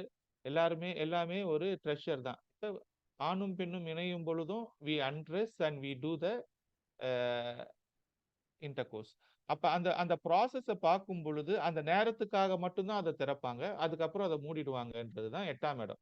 ஸோ 8ஆம் இடம் வெறும் 8ஆம் இடத்துல மட்டும்தான் இயங்குதான்னு நீங்க நினைச்சுக்கிட்டீங்கன்னா தப்பு. எல்லா பாவமுமே 8ஆம் இடமா இயங்குது. இதை கிளியரா புரிஞ்சுக்கிட்டீங்கன்னா 8ஆம் இடத்தை பத்தின பயத்தை உங்களுக்கு போயிடும். அதாவது பாவாத் பவம் அப்படின்னு ஒரு கான்செப்ட் ஜோதிடத்துல இருக்கு. அதை பல பேர் வந்து அடிப்படையில இருக்கிறவங்க பயன்படுத்துறது இல்ல. ஒரு விஷயத்த ஜோதிடத்துல கிளியரா புரிஞ்சுக்கணும்னா பாவாத் பவத் படி பலன் பார்த்தாதான் அதோட பலன் வந்து வேலை செய்யும். சரியா? பாவாத் பவம்னா என்னன்னா, 1ஆம் வீட்டுக்கு 1ஆம் வீடு தான் பாவாத் பவம். இப்போ 2ஆம் வீட்டுல இருக்கீங்கன்னு வச்சுக்கோங்களேன். 2ல இருந்து எழுதணும். 2, 3னா 3ஆம் இடம் 2ஆம் வீட்டுக்கும் பாவாத் பவம். சரியா? இப்போ 3ஆம் வீட்டுல இருந்து 3 எண்ணினீங்கன்னா 3, 4, 5 அப்படின்னா 3ஆம் வீட்டுக்கு 5ஆம் வீடு பாவாத் பவம். 4ஆம் வீடுனா 4ஆம் வீட்டுல இருந்து 4 எண்ணணும். இப்ப 4, 5, 6, 7 அப்படின்னா 4ஆம் வீட்டுக்கு 7ஆம் வீடு பாவாத் பவம். சரியா? எதுக்கு பாவாத் பவம் கண்டுபிடிக்கிறோம்னா, இந்த இடத்துல இருக்கிறது அந்த இடத்துல இயங்கும். இவா ஊதுனா அவ வருவான்ற மாதிரி எக்ஸ்டென்ஷன் நீட்சி. அதாவது it's a continuous chain reaction. நேற்று சொன்னேன் இல்லையா? இப்ப 4ஆம் இடம் என்பது தாய்னா, தாய் விட்டு போற விஷயத்த மனைவி செய்வா. அப்படின்னா 4ஆம் இடம் தாய். 4, 5, 6, 7 புரிஞ்சுதா? அப்ப தாய் விட்டுட்டு போறத யாரு செய்வா? மனைவி செய்வா. அப்படின்றதுக்கு தான் 4ஆம் இடம். அப்ப அந்த செயின் புரியணும். இப்ப 5ஆம் இடத்துக்கு பாவாத் போவோம் பாருங்க. 5, 6, 7, 8, 9. அப்ப 5ஆம் இடம் என்பது நம்முடைய பூர்வ புண்ணியமா? அங்க இருக்கிறத யார் கொண்டு வந்து இயக்குறா? தந்தை தான் இயக்குறார். 9 புரியுதா? 6ஆம் இடத்துக்கு பாவாத் பவம் 6, 7, 8, 9, 10, 11. 11ஆம் இடம் தான் 6ஆம் இடத்துக்கு பாவாத் பவம். சரியா? அப்ப 6ஆம் இடத்துல இருக்கிற டே டு டே ப்ராப்ளத்துல இருக்கிற பிரச்சனைகளை தீர்க்கிறதுக்கு 11ஆம் பாவத்துல சஃபிஷியன்டா ஃபண்ட் இருந்தா தான் சால்வ் பண்ண முடியும். 6ஆம் இடம் 6, 7, 8, 9, 10, 11. 6ஆம் இடத்துல நோய் இருக்குது. 6ஆம் இடத்துல கடன் இருக்குது. 6ஆம் இடத்துல எதிரி இருக்கிறான். சரியா? இப்ப 6ஆம் இடத்துல கடன் இருக்குன்னு வச்சுக்கோங்க. கடன் என்றது என்னது? உங்களோட நார்மல் வருமானத்துக்கு மேல நீங்க வேற யார்கிட்டயோ வாங்கியிருக்கீங்க. உங்க வருமானத்துல உங்க அடிப்படை தேவைகளை பூர்த்தி பண்ணிக்கிட்டு மிச்சம் இருக்கிற காசை சஃபிஷியன்டா இருந்தாதான் கடன் கொடுக்க முடியும். அப்ப 11ஆம் இடத்துல லாபம் வந்தா மட்டும்தான் அந்த லாபம்னா என்னது? உங்களுடைய அடிப்படை தேவைகளை பூர்த்தி பண்ணிக்கிறதுக்கு போக உபரியா இருக்கிறது தான் லாபம். அப்ப அடிப்படை தேவைகளையே பூர்த்தி பண்ண முடியலன்னா கடன் எப்படி குடிப்பீங்க? அப்ப கடனை அடைக்கணும்னா 6ஆம் இடத்துல இருந்து 6ஆம் இடம் 6, 7, 8, 9, 10, 11 11ஆம் இடத்துல லாபம் வந்தாதான் உபரியாக அடிப்படை தேவைகள் போக உபரியாக ஒரு லாபம் வந்தாதான் அந்த லாபத்தை எடுத்து கொண்டு வந்து 6ஆம் இடத்துல இருக்கிற கடனை கொடுத்து அடைப்பீங்க. அப்ப 6ஆம் இடத்துல இருக்கிற பிரச்சனையை தீர்க்கணும்னா 12ஆம் இடம் இயங்கணும். 12ஆம் இடம் இயங்கினா மட்டும்தான் 6ஆம் இடம் உங்களுக்கு சரியாகும். அப்ப இந்த பாவாத்பவம் கான்செப்ட் படி எல்லா ராசிக்கும் அங்க இருந்து 8 கணக்கு பண்ணுங்க. சரியா? எந்த ராசியா இருந்தாலும் அந்த இடத்துல இருந்து 8 கணக்கு பண்ணீங்கன்னா அந்த இடத்தோட மறைவு ஸ்தானம் 8ஆம் இடமா வேலை செய்யும். அப்ப நீங்க வந்து 8ஆம் இடத்துல இருந்து 8ஆம் இடத்தை கணக்கு பண்ணுங்க. 8, 9, 10, 11, 12, 1, 2, 3. 8ஆம் இடத்துக்கு 8ஆம் இடம் 3ஆம் இடம். அப்ப இந்த 8ஆம் இடத்துக்கு 8ஆம் இடமா 3ஆம் இடம் வர்றதுனால 8ஆம் இடத்தோட கீயே 3ஆம் இடத்துல தான் இருக்குது. புரியுதா? 8ஆம் இடத்துக்கு சக்தி கொடுக்கிறது 3ஆம் இடத்துல இருக்குது. அப்ப நீ முயற்சி பண்ணினா நீ 8ஆம் இடத்துல இருக்கிற பிரச்சனையை தாண்டி வந்துடலாம் அப்படின்றது உங்களுக்கு புரியுதா? இப்ப வந்து சினிமால ஹீரோ வந்து பயங்கரமா அடி வாங்கி ஹாஸ்பிட்டல்ல போய் படுத்துருவாரு. விஜய் எல்லாம் ஏதோ ஒரு படத்துல சாரி அஜித் அது என்ன படம் அது? அத காமெடியா கூட நம்ம உலக நாயகன் இவரு அகில உலக சூப்பர் ஸ்டார் சிவா பண்ணியிருப்பாரு. கேலி பண்ணியிருப்பாரு. இப்படி எக்ஸசைஸ் பண்ற மாதிரி ஒரு ஒரு 10 நிமிஷம் எக்ஸசைஸ் பண்ணி அந்த உடம்ப ரெடி பண்ணி திருப்பி சண்டை போட வரா மாதிரி நிறைய சினிமாக்கள்ல பார்த்திருப்பீங்க இல்லையா? அப்ப சாக போற நிலைமையில ஹாஸ்பிட்டல்ல இருந்தாலும் அந்த தன்னம்பிக்கை நான் வந்து அந்த எதிரியை அழிக்கணும், நான் வந்து குடும்பத்தை காப்பாற்றணும் அப்படின்னு ஹீரோ வந்து அந்த ஹாஸ்பிட்டல்ல இருந்து அந்த எல்லாத்தையும் கிழிச்சு போட்டு வந்து ஃபைட்டு போடுறாரு இல்லையா? முயற்சி ஸ்தான் 8ஆம் இடத்துக்கு 8ஆம் இடம். அப்ப 8ஆம் இடத்துக்கு சக்தி கொடுக்கிறது 3ஆம் இடம். அப்ப புரியுதா? அப்போ உன்னோட முயற்சி கரெக்டா இருக்குது. நீ தன்னம்பிக்கையோட எந்திரிச்சு நடபடியா இருந்துட்ட அப்படின்னா 8ஆம் இடத்தை ஜெயிக்கலாம். 8ஆம் இடத்துக்கு சக்தி கொடுக்கலாம். அப்ப 8ஆம் இடம் சக்தி அப்படின்னு நீங்க பிளான் பண்ணும்போது 8ஆம் இடத்துக்கு சார்ஜ் எங்க போடுவீங்க? 3ஆம் இடத்துல சார்ஜ் இருக்குது. அப்ப எல்லாமே இன்டர் கனெக்டட். சரியா? ஆறும் அது ஆழம் இல்ல அப்படின்னு ஒரு பாட்டு இருக்கு. ஆறும் அது ஆழம் இல்ல, அது சேரும் கடலும் ஆழம் இல்ல, ஆழம் எது ஐயா, அது பொம்பளை மனசுதான்யா அப்படின்னு சொல்றான். அப்ப 4ஆம் இடத்துல இருந்து கவுண்ட் பண்ணுங்க. 4, 5, 6, 7, 8. 4ஆம் இடம் என்பது பொம்பளைன்னு வச்சுக்கிட்டீங்கன்னா அங்க இருந்து 5 8ஆம் இடம். அப்ப ஆழமா இருக்குதா? இப்போ பொம்பளை மனசு ஏன் ஆழமா இருக்குதுன்னு உங்களுக்கு அந்த பாட்டுல இருக்கிறதுக்கு மீனிங் புரியுதா? அப்ப எல்லாமே வந்து எந்த இடத்துல இருந்தாலும் எல்லா பாவமும் 8ஆம் இடமா செயல்படும். சரியா? அப்ப ஒவ்வொரு பாவத்துக்கும் ஒரு பாவம் 8ஆம் இடமா செயல்படும்னா ஒரு பாவம் இயங்குறதுக்கு அதோட எனர்ஜி சோர்ஸ் ராசி கட்டத்துல இன்னொரு பாவம் 8ஆம் இடமா இருக்கும். இப்ப எல்லாத்துக்கும் 8ஆம் இடத்தை பாருங்க. இப்ப 11ஆம் இடத்துக்கு 8ஆம் இடம் பாருங்க. 11, 12, 1, 2, 3, 4, 5, 6. இப்ப 11ஆம் இடத்துக்கு 8ஆம் இடம் 6ஆம் இடமா வருது. புரியுதா? அப்ப 9ஆம் இடத்துக்கு 8ஆம் இடம் பாருங்க. 9, 10, 11, 12, 1, 2, 9, 10, 11, 12, 1, 2, 3, 4. 9ஆம் இடத்துக்கு பாவாத் பவம் என்னது? 4ஆம் இடம். அப்ப தந்தையோட உயிர்நிலை எங்க இருக்குது? தந்தையோட சக்தி 4ஆம் இடத்துல தாய் கிட்ட இருக்கு. அந்த இடத்துல. அப்ப ஒவ்வொன்னுத்துக்கும் ஒவ்வொரு பாவத்திலிருந்து நீங்க பாவாத் பவம் பார்த்தீங்கன்னா, அந்த பாவாத் பவம் வந்து உங்களுக்கு இன்னொரு வீட்டை தான் குறிக்கும். அப்ப நீங்க வெறுமனே 8ஆம் வீடு 8ஆம் வீடு 8ஆம் அதிபதி 8ஆம் வீட்டு அதிபதி தசை வருது அப்படின்னு நீங்க நினைச்சிட்டு இருந்தீங்கன்னா டே டு டே ஒவ்வொரு ராசியுமே 8ஆம் இடமா வேலை செய்யும். டே டு டே ஒவ்வொரு ராசியுமே பாபாத்பவத்துல வேலை செய்யும். அப்ப ராசி கட்டம் தனியா இயங்குறது இல்ல. அது நேத்து சொன்ன அந்த continuation, it is a chain reaction. அந்த ஃப்ளோ வாழ்க்கையில கரெக்டா போதா, அந்த ப்ராசஸ் கரெக்டா போதான்னு நீங்க என்ஷூர் பண்ணாம உங்களால நிலைச்சு வாழ முடியாது. அப்ப அந்த ப்ராசஸ்க்குள்ள வாழ்க்கையை கொண்டு வரணும். ப்ராசஸ்னா என்னன்றதை நீங்க கிளியரா புரிஞ்சுக்கோங்க. 365 நாள்ல பூமி சூரியனை சுத்திட்டு வர்றது ப்ராசஸ். அந்த ப்ராசஸ பூமி மாத்தாது. 12 வருஷத்துல சூரியனை சுத்திட்டு வர்றது குருவோட ப்ராசஸ், ஜூபிட்டரோட ப்ராசஸ். அது மாறாது. சரியா? 27 வருஷத்துல சனி. அப்ப ஒவ்வொரு மாசத்துக்கு ஒரு தடவை சூரியன் தன்னோட வட்டப்பாதையை முடிச்சிருது ராசி மண்டலத்துல. அப்ப ஒரு குறிப்பிட்ட காலத்துல, ஒரு குறிப்பிட்ட இடைவெளியில, ஒரு குறிப்பிட்ட வேலையை இப்படி செய்யணும் அப்படின்றது ப்ராசஸ். அப்ப நம்ம காலையில எந்திரிக்கணும்னா, நான் காலையில இப்ப நம்ம எல்லாரும் புரட்டாசி மாசம் 4:30 மணிக்கு எந்திரிக்கிறோம், 5 மணிக்கு கிளாஸ்ல உட்காடுறோம்னா, இதை ஒரு ப்ராசஸ் ஆக்கி இருக்கிறோம். இன்னைக்கு என்னது, புரட்டாசி மாசத்துல நம்ம ஆரம்பிச்சு 17ஆம் தேதி ஆரம்பிச்சோம், இன்னைக்கு 30ஆம் தேதி வந்திருக்கிறோம்னு நினைக்கிறேன். அப்ப சற்றேறக்குறைய ஒரு 15 நாள் கிட்ட நம்ம என்ன பண்றோம், ஒரு ப்ராசஸ்க்குள்ள வந்திருக்கிறோம். அப்ப நம்ம காலையில 4:30 எந்திரிக்கிறோம், 4 மணிக்கே எந்திரிக்கிறோம், குளிச்சிடுறோம், கம்ப்யூட்டரையோ லேப்டாப்பையோ ஆரம்பிச்சு நம்ம வந்து 14th டே வந்து உக்காந்துட்டோம். அப்ப நம்ம ஒரு ப்ராசஸ்க்குள்ள வந்திருக்கிறோம். அப்ப இந்த புரட்டாசி மாசம் எந்திரிச்சு நம்ம இந்த புரட்டாசி மாசத்துல கனெக்ட் பண்ணிட்டு இருக்கிற இந்த வேலை ஒரு புது ப்ராசஸ் ஆரம்பிச்சிருக்கோம். அந்த ப்ராசஸை நம்ம இன்னும் பிரேக் பண்ணல.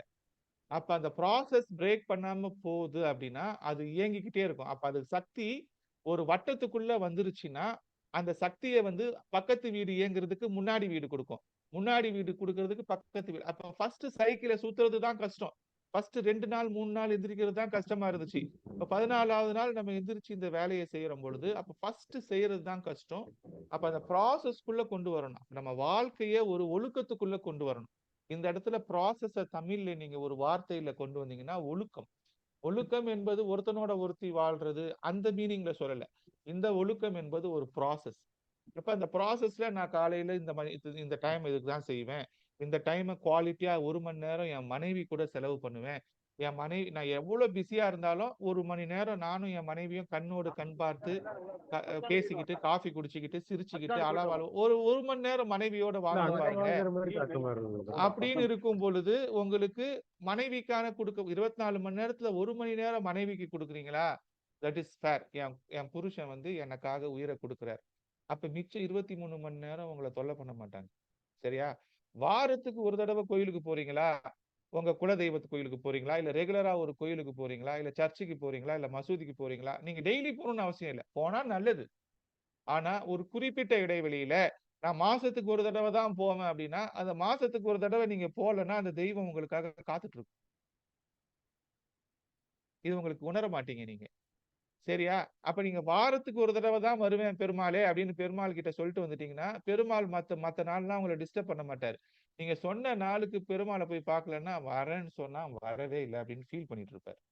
அது பெருமாளா இருந்தாலும் முருகனா இருந்தாலும் சிவனா இருந்தாலும் பொண்டாட்டியா இருந்தாலும் காதலியா இருந்தாலும்.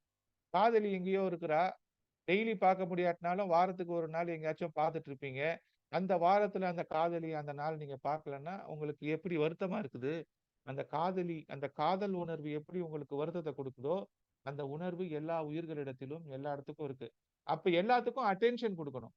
அப்ப எல்லாத்துக்கும் அட்டென்ஷன் கொடுக்கணும்னா அதுக்கு ஒரு ப்ராசஸ் வரணும். இந்த நேரத்தை அந்த பர்டிகுலர் விஷயத்துக்காக செலவு பண்ணுவேன். அந்த நேரத்தை நான் வேற எதுக்காகவும் செலவு பண்ண மாட்டேன் திட்டமிட்டுட்டு அந்த நேரத்தை நீங்க அவங்களுக்கு கொடுத்துட்டீங்கன்னா அந்த ப்ராசஸ்க்குள்ள வந்துடும். ஒரு ப்ராசஸ்க்குள்ள வந்துட்டீங்கன்னா 8ஆம் இடத்தை பத்தி கவலைப்பட வேண்டாம். ஏன்னா அந்த ப்ராசஸ் வந்து எல்லாத்தையும் இயக்குறதுக்கு சக்தியை கரெக்டா கொடுத்துட்டு நீங்க ப்ராசஸ் இல்லாம தான் தோன்றித்தனமா நினைச்ச நேரத்துல எந்திரிக்கிறது, நினைச்ச நேரத்துல ஒண்ணு செய்யறது, அந்த மாதிரி இருந்தீங்கன்னா தான் இந்த 8ஆம் இடத்தை குறிச்செல்லாம் நீங்க பயப்படணும். புரியுதா? அப்ப நீங்க ஒரு ப்ராசஸ்க்குள்ள வந்துட்டீங்க. இப்ப நீங்க வேலைக்கு போறீங்க அப்படின்னா நீங்க ஒரு ப்ராசஸ்ல இருக்கீங்க. நீங்க சொந்த தொழில் செய்யறதுல தோத்து போற பல பேர் என்ன பண்றாங்கன்னா சொந்த தொழில் தானே செய்யறோம்னு சொல்லிட்டு ப்ராசஸ் இல்லாம இருப்பாங்க. நினைச்ச நேரத்துக்கு எந்திரிக்கிறது, நினைச்ச நேரத்துக்கு போறது. வேலைக்கு போறதை விட 10 மடங்கு அதிகமா உழைச்சா மட்டும்தான் சொந்த தொழில ஜெயிக்க முடியும். அப்ப வேலைக்கு போறது ஈஸி. ஏன்னா காலையில எந்திரிச்சோன்னு 10 மணிக்கு ஆபீஸ்னா 6 மணிக்கு முடியும். இன்னும் 2 மணி நேரம் கூட இருந்துட்டு வேலை செய்யலாம். ஒரு 10 மணி நேரமோ 11 மணி நேரமோ ஆபீஸ்ல இருந்து திருப்பி வீட்டுக்கு வந்துடலாம். அப்ப எந்திரிப்பீங்க, ஆபீஸ் போவீங்க, வேலை செய்வீங்க, வீட்டுக்கு வந்துருவீங்க. 1ஆம் தேதி சம்பளம் வந்துடும். Process completed. 1ஆம் தேதி சம்பளம் வந்துச்சுன்னா அந்த சம்பளத்தை வச்சு மாசம் ஃபுல்லா குடும்பத்தை ஒய்ஃப் பார்த்துப்பாங்க. சரியா? அப்ப ப்ராசஸ் கம்ப்ளீட்டட். அப்ப அந்த ப்ராசஸ்ல இல்ல பிசினஸ் பண்றேன் அப்படின்னு போயிட்டு நம்ம என்ன பண்ணுவோம்? நம்ம நினைச்ச நேரத்துக்கு வேலை செய்வோம். அந்த சப்ளை செயின கரெக்ட்டா நம்மளால மெயின்டெயின் பண்ண முடியாது. ஒரு ஆபீஸ்னா அந்த ஆபீஸ் ஒரு ப்ராசஸ்ல இயங்கும். ஆல்ரெடி சக்சஸ்ஃபுல்லா ரன் ஆயிட்டு இருக்கிற ஒரு நிறுவனம், அதுக்கு ஒரு மார்க்கெட்டிங் டீம் இருக்கும். அதுக்கு ஒரு ப்ரீ சேல்ஸ் டீம் இருக்கும். அதுக்கு ஒரு சேல்ஸ் டீம் இருக்கும். சேல்ஸ முடிச்சிட்ட பிறகு புரொடக்ஷன் டீமுக்கு வரும். புரொடக்ஷன் முடிச்ச உடனே குவாலிட்டி டீம் இருக்கும். குவாலிட்டி முடிச்ச உடனே டெலிவரி டீம் இருக்கும். டெலிவரி முடிச்ச உடனே post delivery customer service team இருக்கும். இவ்வளோ ப்ராசஸ் அந்த நிறுவனம் ஆல்ரெடி செட் பண்ணி வச்சிருக்கோம். நீங்க சொந்தமா தொழில் பண்ணும் பொழுது இது எல்லாத்தையும் நீங்க மட்டும் தான் செய்யணும். அப்ப எவ்வளவு கஷ்டம். 10 பேர் செய்யற வேலையை நீங்க செய்யணும். இப்ப 10 பேர் செய்யற வேலையை நீங்க செய்யும் பொழுது ஒருத்தரையா நீங்க சேர்த்து சேர்த்து நீங்க வெளியே வந்து நீங்க இல்லாம 10 பேர் அந்த வேலையை செய்ய வைக்கிறதுக்கு எவ்வளவு வருஷம் ஆகும். அப்ப அந்த மாதிரி ப்ராசஸ உருவாக்கிட்டீங்கன்னா 8ஆம் இடத்தை பத்தி பயப்பட வேண்டாம். அந்த ப்ராசஸ் பிரேக் ஆகுதுல, அந்த ப்ராசஸ் பிரேக் ஆகுற இடம் தான் 8ஆம் இடமும் 2ஆம் இடம். அப்ப அந்த ப்ராசஸ பிரேக் பண்ணாம பாத்துக்கிறதுல தான் வாழ்க்கையோட சூட்சமம் இருக்குது. புரியுதா? 8ஆம் இடமும் 2ஆம் இடமும் ஏன் சொல்றேன்னா, 8ஆம் இடத்துக்கு டைரக்டா தண்ணிய கொடுக்கிறது, சப்ளை பண்றது 2ஆம் இடம். நான் சொன்னேன் இல்லையா? லக்னத்துக்கு 2ஆம் இடத்துல வந்து நேத்து சொன்னேன். குழாய தொறந்தா தண்ணி வருதுன்றது 2ஆம் இடம்னா, தண்ணிக்கு கீழ பக்கெட் வச்சு பிடிக்கிறது 8ஆம் இடம். உங்க பாத்ரூம்ல இருக்கிற பக்கெட் 8ஆம் இடம்னா, அந்த குழா வந்து 2ஆம் இடம். புரியுதா? குழாய்க்கு கீழ தான் பக்கெட் இருக்கணும். 2, 8 இது கிளியரா புரிஞ்சுதுன்னா, நீங்க ஃபர்ஸ்ட் ஒரு ப்ராசஸ டிஃபைன் பண்ணணும். அந்த ப்ராசஸ பிரேக் பண்றது 2ஆம் இடமும் 8ஆம் இடம். அந்த குழாயில தண்ணி வரலன்னா 8ஆம் இடத்துல சேராது. 8ஆம் இடத்துல சேரலன்னா பயன்படுத்த முடியாது. அப்ப உங்களோட முழு வாழ்க்கை தத்துவமும் உங்களுக்கு கொடுக்கப்பட்டிருக்கிற வாழ்க்கை 8ஆம் இடத்துல உயிர் இருக்கு. அதுல நீங்க 2ஆம் இடத்துல தான் அந்த உயிரை வந்து நீங்க சேர்த்துக்கிட்டு இருக்கிறீங்க. அப்ப நீங்க சரியான உணவு பழக்கங்களை மெயின்டைன் பண்ணலைன்னா 8ஆம் இடத்துல வந்து பிரச்சனை வந்து செத்துருவீங்க சீக்கிரமா. சரியா பேசலைன்னா உங்க வார்த்தைய உங்களை கொன்னுடும். So your words can kill. சரியா? அப்ப வாயை கட்டுப்படுத்துறதுல இருக்கு. வாயை திறக்கிற வேண்டிய இடத்துல திறந்து மூட வேண்டிய இடத்துல மூடும் பொழுது அந்த 8ஆம் இடத்துல உங்களுக்கு ப்ராப்பரா இன்புட்ஸ் இருக்கும். புரியுதா? அப்ப இது நீங்க கிளியரா புரிஞ்சுக்கிறது 8ஆம் இடம் என்பது உங்களுடைய எனர்ஜி சென்டர். எனர்ஜிக்கு டைரக்டா சப்ளை பண்றது 2ஆம் இடத்துல இருந்து சப்ளை வருது. மற்ற இடத்துல இருந்தும் சப்ளை வரும். 2ஆம் இடத்துல இருந்து டைரக்டா வரும். அப்ப 8ஆம் இடத்துக்கும் 2ஆம் இடத்துக்கும் டைரக்டா இருக்கு. அப்ப நீங்க உங்க வாழ்க்கையே ஒரு ப்ராசஸ். பிறக்கும் பொழுதே ஒரு லைஃபோட தான் வரீங்க. அந்த லைஃப் முடிஞ்சிருச்சுன்னா உயிர் போயிடுச்சுன்னா பொணம் ஆயிடுறீங்க, புதைச்சிடுறாங்க, ரீசைக்கிள் ஆயிடுறீங்க. அப்ப இந்த சைக்கிளை பாதுகாக்க வேண்டியதுக்காக தான் நம்ம வாழ்றோம். ரோட்ல நடந்து போகும் பொழுது ரோட ஏன் பார்த்து கிராஸ் பண்றோம்? எவனாச்சும் வந்து இடிச்சிருவானோன்னு தான். அப்ப விபத்துக்கள் ஏற்படுறது வேகமா ஏன்டா வண்டி ஓட்டிட்டு போக கூடாதுன்னா, வேகமா ஓடுனா speed thrills but it kills. குடிச்சிட்டு ஏன்டா வண்டி ஓட்டிட்டு போக கூடாதுன்னா, நீ நிதானத்துல இல்ல. நீ போய் இன்னொருத்தனை இடிச்சிருவ. அதனால இன்னொருத்தன் செத்துருவான். சரியா? அப்ப நம்ம நிதானத்துல இருக்கணும் அப்படின்ற அந்த ஒரு விஷயம், விழிப்பு நிலையில இருக்கணும்ன்ற ஒரு விஷயம் தான் 8ஆம் இடத்தை பாதுகாக்கும். அப்ப விபத்துக்கள் ஏற்படுறதுக்கு மேஜர் காரணம், நம்ம விழிப்பு நிலையில இல்லைனாலோ, வேற இன்னொருத்தன் விழிப்பு நிலையில இல்லைனாலோ ஆக்சிடென்ட்ஸ் நடந்துருது. Accidents cause damages. சரியா? அப்ப அது ஒரு ப்ராசஸ பாதிக்குது. அப்ப நீங்க திடீர்னு ஒருத்தனை போய் இடிச்சிட்டீங்க, அவனுக்கு கால் உடைஞ்சிருச்சுன்னா, அவனோட ரெகுலர் வாழ்க்கை பாதிக்கப்பட்டுருது. கரெக்ட்டா? அவன் எந்திரிச்சு அடுத்த நாள் வேலைக்கு போக முடியாது. அவன் வேலைக்கு போகாததுனால அவன் குடும்பம் பாதிக்கப்படும். அப்ப அவனோட சுழற்சிய வந்து நீங்க உடைச்சு விட்டுர்றீங்க. அப்ப நீங்க ஒழுங்கா இருக்கணும். மத்தவனும் ஒழுங்கா இருக்கணும். அப்படின்னா, சமூகத்துல எல்லாருமே பொறுப்புணர்ச்சியா இருக்கணும். குடும்பம்னா, குடும்பத்துல இருக்கிற எல்லாருமே பொறுப்புணர்ச்சியா இருக்கணும். அப்பா மட்டும் நல்லா இருந்தா பத்தாது. அம்மா மட்டும் நல்லா இருந்தா பத்தாது. புள்ளைங்களும் நல்லா இருக்கணும். புள்ளைங்க சொல்ற வேலைக்கு படிக்கணும். அம்மா வேலைய செய்யணும். அப்பா வேலைய செய்யணும். அம்மாவால முடியலன்னா, அம்மா வேலைய சேர்த்து செய்யணும். அப்பாவால முடியலன்னா, அப்பா வேலைய சேர்த்து செய்யணும். பெற்றோர்களுக்கு பிள்ளைங்க உதவணும். அப்ப சமூக பொறுப்பு, குடும்ப பொறுப்பு, சுய பொறுப்பு இந்த ப்ராசஸ கரெக்ட்டா ஃபாலோ பண்ணா 8ஆம் இடம் பிரேக் ஆகாது. 8ஆம் இடத்தையும் 2ஆம் இடத்தையும் பிரேக் பண்ணாம பார்த்துக்கிறது தான் வாழ்க்கையோட அடிப்படை வேலை. மத்த விஷயம் எல்லாம் இது இருந்தா தான் அது வரும். சரியா? அப்ப 8ஆம் இடத்த பாதுகாக்கிறதுக்காக தான் நம்ம ட்ரெஸ் போட்டுக்கிறோம். 8ஆம் இடத்த பாதுகாக்கும். புரியுதா? 8ஆம் இடத்த ஏன் மறைச்சு வைக்கிறோம்? அது முடிஞ்சிருச்சுன்னா மத்த எல்லா இடத்துலயும் இயங்காது. அங்கதான் இயக்கத்தோட ஆரம்பம் இருக்குது. அப்ப அது இம்பார்ட்டன்ட்ன்றதுனால தான் 8ஆம் இடத்த மறைச்சு வைக்கும். அப்ப நீங்க ஒரு சேவிங்ஸ் பண்றீங்க, ஒரு ரெக்கரிங் பேங்க்ல ஆர்டி போடுறீங்கன்னா 8ஆம் இடம் தான். மாசம் மாசம் ஒரு ஆர்டி ரூ. 5,000 போடுறீங்க அப்படின்னா 6ஆம் இடம் தான். பேங்க் அக்கவுண்ட் சாரி 6ஆம் இடம் 8ஆம் இடம் தான். பேங்க் அக்கவுண்ட் 8ஆம் இடம் தான். இன்சூரன்ஸ் 8ஆம் இடம் தான். புரியுதா? வீட்ல ஒரு ட்ரங்க் பெட்டி வச்சு அதுல ஏதாச்சும் சேர்த்து வைக்கிறீங்கன்னா 8ஆம் இடம் தான். அந்த ட்ரங்க் பெட்டியில வந்து பழைய இரும்பு சாமான போட்டு வச்சிருப்பீங்க. டூல்ஸ். உங்க டூல் பேக் 8ஆம் இடம் தான். அத போட்டு மூடி வைக்கிறீங்கல்ல. அப்ப நீங்க ஒரு டிராவலுக்கு போறீங்க. ஒரு சூட்கேஸ எடுத்து அதுல துணியெல்லாம் வச்சு எடுத்துட்டு போறீங்க.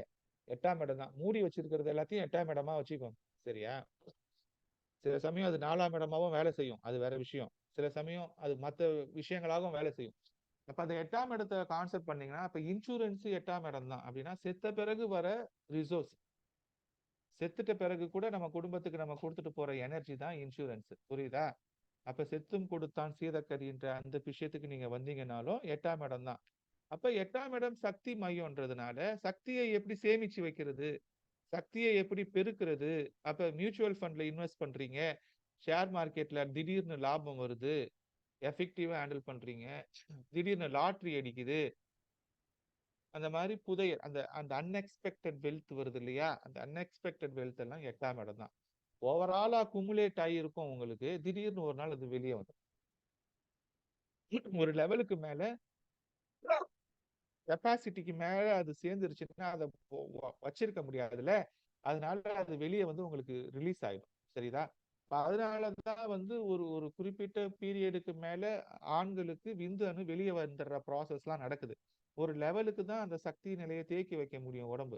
அப்ப ப்ராப்பரா வந்து ஆணுக்கும் பெண்ணுக்கும் அந்த அந்த ப்ராசஸ் நடக்கணும்னு தான் திருமண பந்தத்துல இருக்கிறாங்க. அப்ப திருமண பந்தத்துல இல்லைன்னா அவங்களுக்கு இந்த இந்த இந்த ப்ராசஸ் கிடைக்கலன்னா அவங்க பிரச்சனைக்கு ஆளாகுறாங்க, தடுமாறுறாங்க. அந்த எனர்ஜி 8ஆம் இடத்தோட எனர்ஜியை அவங்களால ப்ராப்பரா கன்சியூம் பண்ண முடியல. ஒரு லெவலுக்கு மேல எனர்ஜியை சேர்த்து வைக்க முடியாது. ஒரு பேட்டரிக்கு இவ்வளவுதான் கெப்பாசிட்டி இருக்கு.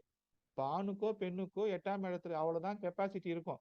அதை ப்ராப்பரா அதை ரிலீஸ் பண்ணலன்னா அது வெடிச்சிடும், பர்ஸ்ட் ஆயிடும். அப்படின்னு தான் இந்த தகாத உறவுகள் நடக்கிறதுக்கான ரீசன்ஸ். அப்படிலாம் நடக்குது. அது சரியா தப்பா அப்படின்ற ஆராய்ச்சிக்குள்ள நம்ம போனோம்னா அது ஒரு பெரிய கான்செப்ட். அதுக்குள்ள நம்ம போக வேண்டாம். சரியா? அப்ப இதெல்லாம் கரெக்டா நடக்கணும்னு தான் கரெக்டா அந்த காலத்துல குடும்பத்துல 18 வயசு ஆனோன்னு ஏதோ ஒரு பொண்ணு குடும்பத்துல ஒரு பையனையோ பொண்ணையோ அவன் வந்து வேலைக்கு போறானோ வேலைக்கு போலையோ ஏதோ ஒரு சொந்தக்கார பொண்ணையோ சொந்தக்கார பையனையோ கல்யாணம் பண்ணி வச்சிருவான். அப்ப அதுக்கப்புறம் வந்து அவங்க ஒரு கூட்டு குடும்பத்தோட அமைப்புல இருந்ததுனால இவன் வேலைக்கு போவாட்டினாலும் அந்த குடும்பத்தோட மத்த உறுப்பினர்களோட உழைப்புல இந்த குடும்பம் வாழும். அப்ப அந்த கூட்டு குடும்பத்தை நம்ம பிரிச்சுட்டோம். அப்ப அந்த கூட்டு குடும்ப உறவுகள்ல நம்ம இல்லாததுனால இன்னைக்கு ஓரளவு சம்பாதிக்காதவனுக்கு வாழ்க்கையில யாரும் பொண்ணு கொடுக்கறது இல்ல. ஓரளவுக்கு அழகா இல்லாத ஓரளவுக்கு பர்சனாலிட்டி இல்லாத பொண்ணுக்கு வாழ்க்கை கிடைக்கிறது இல்ல. ஏழ்மையா இருந்தா கிடைக்கிறது இல்ல. சரியா? அப்ப கூட்டு குடும்பத்தை நம்ம உடைச்சிட்டதுனால இன்னொருத்தரோட சக்தியை இன்னொருத்தருக்கு பயன்படுத்தி ஷேர் பண்ணிக்கிட்டு இருந்தோம். இன்னைக்கு கூட்டு குடும்ப முறை இல்லாததுனால நம்ம பசங்களுக்கு நம்ம நாளைக்கு எதிர்காலத்துக்கு என்ன செய்வோம் அப்படின்றது நம்ம மட்டுமே எனர்ஜியா இருக்கிறோம். அப்ப இதெல்லாம் காலம் பிரிச்சிருச்சு. நம்ம வந்து சுயநலத்துக்காக பிரிச்சிட்டோம்னா அது நம்ம தப்பு தான். கரெக்டா? அப்ப கூட்டு குடும்பமா இருந்தா அவன் வந்து பருவத்துல அவனுக்கு கல்யாணம் பண்ணி வச்சிரு. அவ்வளவுதான். அவனுக்கு பருவம் வந்துருச்சு. ஆணோ பெண்ணோ அவன் வேலை செய்யறானோ வேலை செய்யலையோ ஒரு சொந்தக்கார பொண்ணையோ உறவுக்கார பெண்ணையோ நண்பனையோ எல்லாரும் பண்ணி வச்சுக்கிட்டாங்க. புரியுதுங்களா? சோ இந்த கான்செப்ட் எல்லாம் நம்ம வந்து பிரேக் பண்ணிட்டதுனாலதான் இன்னைக்கு சொசைட்டில வந்து ஏற்றத்தாழ்வுகள் ஒருத்தனுக்கு நடக்க வேண்டிய நடத்த நடக்காம இருக்கிறது எல்லாமே நடக்குது. அப்போ ஒரு மனுஷனுக்கு தேவை என்னது? 8ஆம் இடம் ப்ராப்பரா இயங்கணும்னா ஒரு மனுஷனுக்கு திருமணம் நடக்க வேண்டிய நேரத்துல திருமணம் நடந்துரும். திருமணம் நடக்க வேண்டிய நேரத்துல நிறைய பேருக்கு திருமணம் நடக்காம 30 வயசு தாண்டி 35 வயசு தாண்டி நிறைய பேர் இருக்கிறதுனாலதான் சமூகத்துல பல பிரச்சனைகள் இருக்கு. எல்லாருக்குமே 18ல இருந்து 25 வயசுக்குள்ள கல்யாணம் நடக்கிற மாதிரி கல்யாணம் நடந்து எல்லாருக்குமே ஒரு 15 வருஷம் 20 வருஷம் தாம்பத்தியம் இருக்கிற மாதிரி ஒரு சூழ்நிலையை நம்ம உருவாக்கிட்டோம்னா அந்த ஊர்ல பிரச்சனைகள் குறைவா இருக்கும். அந்த ஊர்ல பிரச்சனைகள் ரொம்ப குறைவா இருக்கும். ஊர்ல பிரச்சனைகள் நிறைய இருக்கிறதுக்கு இந்த விஷயங்கள் தான் காரணம் இருக்கு. புரியுதா? ஃபைன். இப்ப இயற்கையா காலபுருஷனுக்கு 8ஆம் இடம் வந்து செவ்வாய். கரெக்டா? அதாவது விருச்சிகம் தான் காலபுருஷனுக்கு 8ஆம் இடம். அதுதான் நம்ம மேஜரான 8ஆம் இடமா சொல்றோம். அப்ப அந்த விருச்சிகத்துல போயிட்டு நிறைய கிரகங்கள் பாதிக்க இருந்துச்சுன்னா விருச்சிகத்துல போய் நிறைய கிரகங்கள் இருந்துச்சுன்னா உங்களுக்கு வந்து அந்த 8ஆம் இடத்துல அது மாட்டிக்கிச்சு. 8ஆம் இடம் என்பது பூட்டி வச்ச மாதிரி இல்லையா? 8ஆம் இடம் என்பது பூட்டி வச்ச மாதிரி. அதை வந்து தேவையானப்பதான் திறந்து ரிலீஸ் பண்ண முடியுமே தவிர எப்போதும் திறந்து வைக்க முடியாதுன்றதுனால அந்த கிரகம் அதிகமா வேலை செய்ய முடியல அப்படின்றத நீங்க புரிஞ்சுக்கணும். 8ஆம் இடத்துல போய் கிரகம் மாட்டிக்கிச்சுன்னா என்னன்னா அதை நம்ம பூட்டி வச்சிருக்கிறோம், மறைச்சு வச்சிருக்கிறோம். அப்ப 8ஆம் இடத்துல ஒரு கிரகம் இருந்தாலும் சாவி உங்ககிட்ட இருந்துச்சுன்னா வேணுங்கிறப்ப திறந்து எடுத்து யூஸ் பண்ணிக்கலாம்.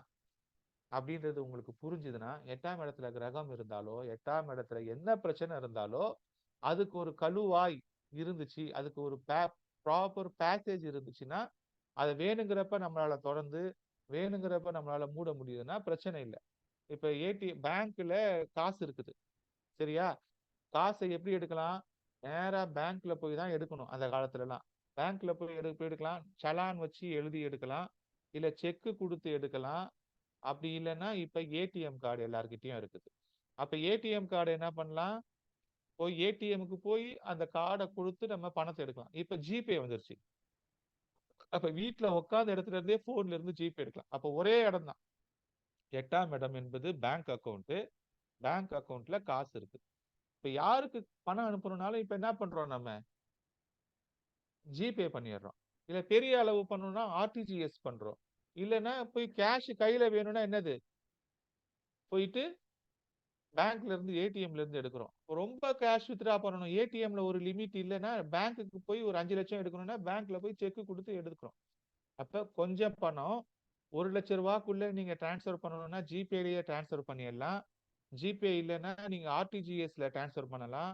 இல்ல கேஷா வேணும்னா ஏடிஎம்க்கு போய் எடுக்கலாம். ஏடிஎம்ல உங்க டெபிட் கார்டுக்கு லிமிடேஷன்ஸ் இருக்கும். 20,000 தான் எடுக்க முடியும், 50,000 தான் எடுக்க முடியும், 1 லட்சம் தான் எடுக்க முடியும்னா வித்தின் த லிமிட்ல எடுக்கலாம். அதையும் ஒரே நேரத்தில் எடுக்க முடியாது.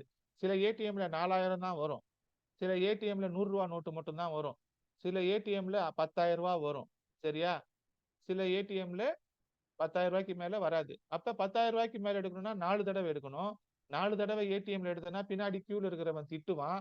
ஃபர்ஸ்ட் 2 தடவை எடுத்துட்டு வெளியே போயிட்டு திருப்பி 2 பேர் எடுத்துட்டு போய் எடுக்கணும். அப்ப ரெஸ்ட்ரிக்ஷன்ஸ் இருக்கு.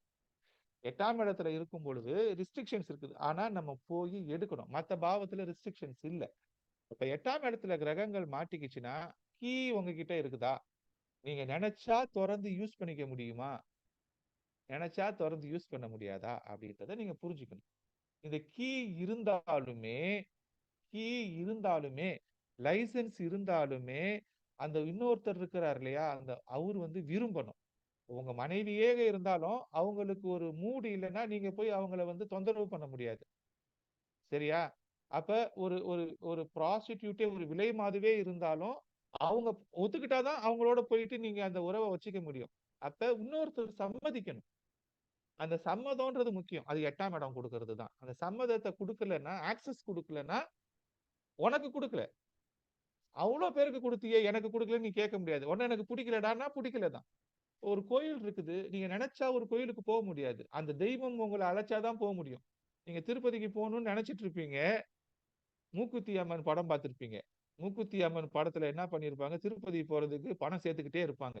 ஒவ்வொரு தடவை பணம் சேர்த்துட்டு இருக்கும் போதும் போகும்போது தடங்கள் வந்துகிட்டே இருக்கும். அப்ப நிறைய பேருக்கு நடந்திருக்கும். அது அவங்க குலதெய்வ கோயிலா இருக்கலாம், இல்ல வேற ஏதோ ஒரு ஃபேமஸான கோயிலா இருக்கலாம். ரொம்ப வருஷமா ஒரு கோயிலுக்கு போகணும்னு நினைப்பாங்க, ஆனா அந்த கோயிலுக்கு போக முடியாது. நம்ம நினைக்காத நேரத்துல அந்த தெய்வம் நம்மளை கூப்பிடும், நம்ம போய் தரிசனம் பார்த்துட்டு வருவோம். அது ரொம்ப சிறப்பான தரிசனமா இருக்கும். அப்ப அந்த கோயில்ன்றது 8ஆம் இடம் நான் சொன்னேன் இல்லையா, அந்த தெய்வம் விரும்பணும், அந்த தெய்வம் தரிசனம் கொடுக்கணும். அந்த தெய்வம் தரிசனம் கொடுத்தாதான் நீங்க போய் பார்க்க முடியும். அப்ப தரிசனத்துக்காக நம்ம வெயிட் பண்ணணும். நம்ம வந்து ஃபோர்ஸ் பண்ணி எடுக்க முடியாது. நம்ம ஃபோர்ஸ் பண்ணி எடுத்தோம்னா அது அஃபென்ஸ் ஆயிடுது. 8ஆம் இடத்தை ஃபோர்ஸ் பண்ணி எடுக்க முடியாது. It is a mutual consent. ஒரு பெண்ணையோ ஒரு ஆணையோ ஃபோர்ஸ் பண்ணி நம்ம வந்து யூஸ் பண்ண முடியாது. ஒரு கோயில்ல அத்துமீறி நுழைய முடியாது. ஒரு பேங்க்ல அத்துமீறி ட்ரெஸ்பாஸ் பண்ண முடியாது. அப்ப 8ஆம் இடம் என்பது செக்யூரிட்டி புரோட்டோகாலோட இடம். மியூச்சுவலா கன்சென்ட் இருந்து மியூச்சுவலா பர்மிஷன் இருந்தா மட்டும்தான் போக முடியும். இப்ப 8ஆம் இடத்துல கிரகங்கள் மாட்டிக்கிச்சுன்னா மியூச்சுவலா அதுக்கு ஒரு பர்மிஷன் இல்ல அப்படின்னா அதை போய் வாங்க முடியாது. அப்ப அந்த பர்மிஷனை வாங்குறத தான் நம்ம முயற்சி செய்யணும். இந்த பர்மிஷன் வாங்கிட்டோம்னா எல்லா நேரத்திலயும் போக முடியாது. ஹாஸ்பிட்டல்லயே போய் அட்மிட் ஆனா கூட சில ஹாஸ்பிட்டல்ல விசிட்டிங் ஹவர்ஸ்ல தான் உள்ள விடுவான். உங்களையே கொண்டு போய் ஹாஸ்பிட்டல்ல வச்சிருவான். புரியுதா? அப்ப நம்ம 12ஆம் இடத்த பத்திலாம் இப்ப பேசல. 3ஆம் இடத்த பேசல. 6ஆம் இடத்த பத்தி பேசல. அத தனித்தனியா பேசுவோம். சரியா? 8ஆம் இடத்த பத்தி மட்டும் பேசுறேன். இந்த வொர்ஸ்ட் ஒரு மோசமான அ மறைவிடம் அப்படின்றத பத்தி மட்டும் நம்ம பேசிட்டு இருக்கோம். அப்ப 8ஆம் இடத்த பத்தி நம்ம பயப்பட வேணாம். 8ஆம் இடம் எனர்ஜி சென்டரு. 8ஆம் இடத்துக்கு ஆக்சஸ் வேணும். 8ஆம் இடத்துல கிரகங்கள் மாட்டிக்கிச்சுன்னா, நம்மளால நினைச்ச நேரத்துல அதுல இருந்து ஆக்சஸ வெளிய எடுக்கவோ, அது குடுக்கவோ முடியாது. அப்ப அதுக்கு ப்ராப்பரா ஒரு பேசேஜ் ரெடி பண்ணணும். அது வந்து மொத்தமா வெளிய வராது. அதுல ஒரு குறிப்பிட்ட ஒரு ஃபுல் லாக்கர்ல ஒரு குறிப்பிட்ட போர்ஷன்ல தான் போ முடியும். அதுக்கு அதோட விண்டோ சின்னது. 8ஆம் இடத்தோட விண்டோ சின்னது. புரியுதா? அப்ப அந்த விண்டோல இருந்து தான் அது வரணும். அப்ப 8ஆம் இடத்தை ஆக்சஸ் பண்றதுக்கு கேதுவோட ஆக்சஸ் வேணும். கேது தான் அதை கரெக்டா எடுத்துட்டு வர முடியும். மொத்தமா எடுத்துட்டு வர முடியாது. கேதுன்றது ஒரே ஒரு லைன். இப்ப வந்து செவ்வாயும் கேதுவும் ஒண்ணு. அதை கிளியரா புரிஞ்சுக்கோங்க. 8ஆம் இடத்துல செவ்வாயும் கேதுவும் ஒண்ணு. அதனால அஹ், ஜாதகத்துல வந்து ராகுவும் ராகுவும் சனியும் ஒண்ணு. செவ்வாயும் கேதுவும் ஒண்ணு. இப்ப 10 சனிக்கு ஈக்குவல் ஒரு ராகு அப்படின்னு நீங்க இமேஜின் பண்ணிக்கலாம். 10 செவ்வாய்க்கு ஈக்குவல் ஒரு கேதுன்னு இமேஜின் பண்ணிக்கலாம். புரிஞ்சுதா? இப்போ ஃபார் எக்ஸாம்பிள் வந்து உங்களுக்கு ஒரு ஜாதகத்துல வந்து மாந்தி ஒரு இடத்துல இருக்கிறார்.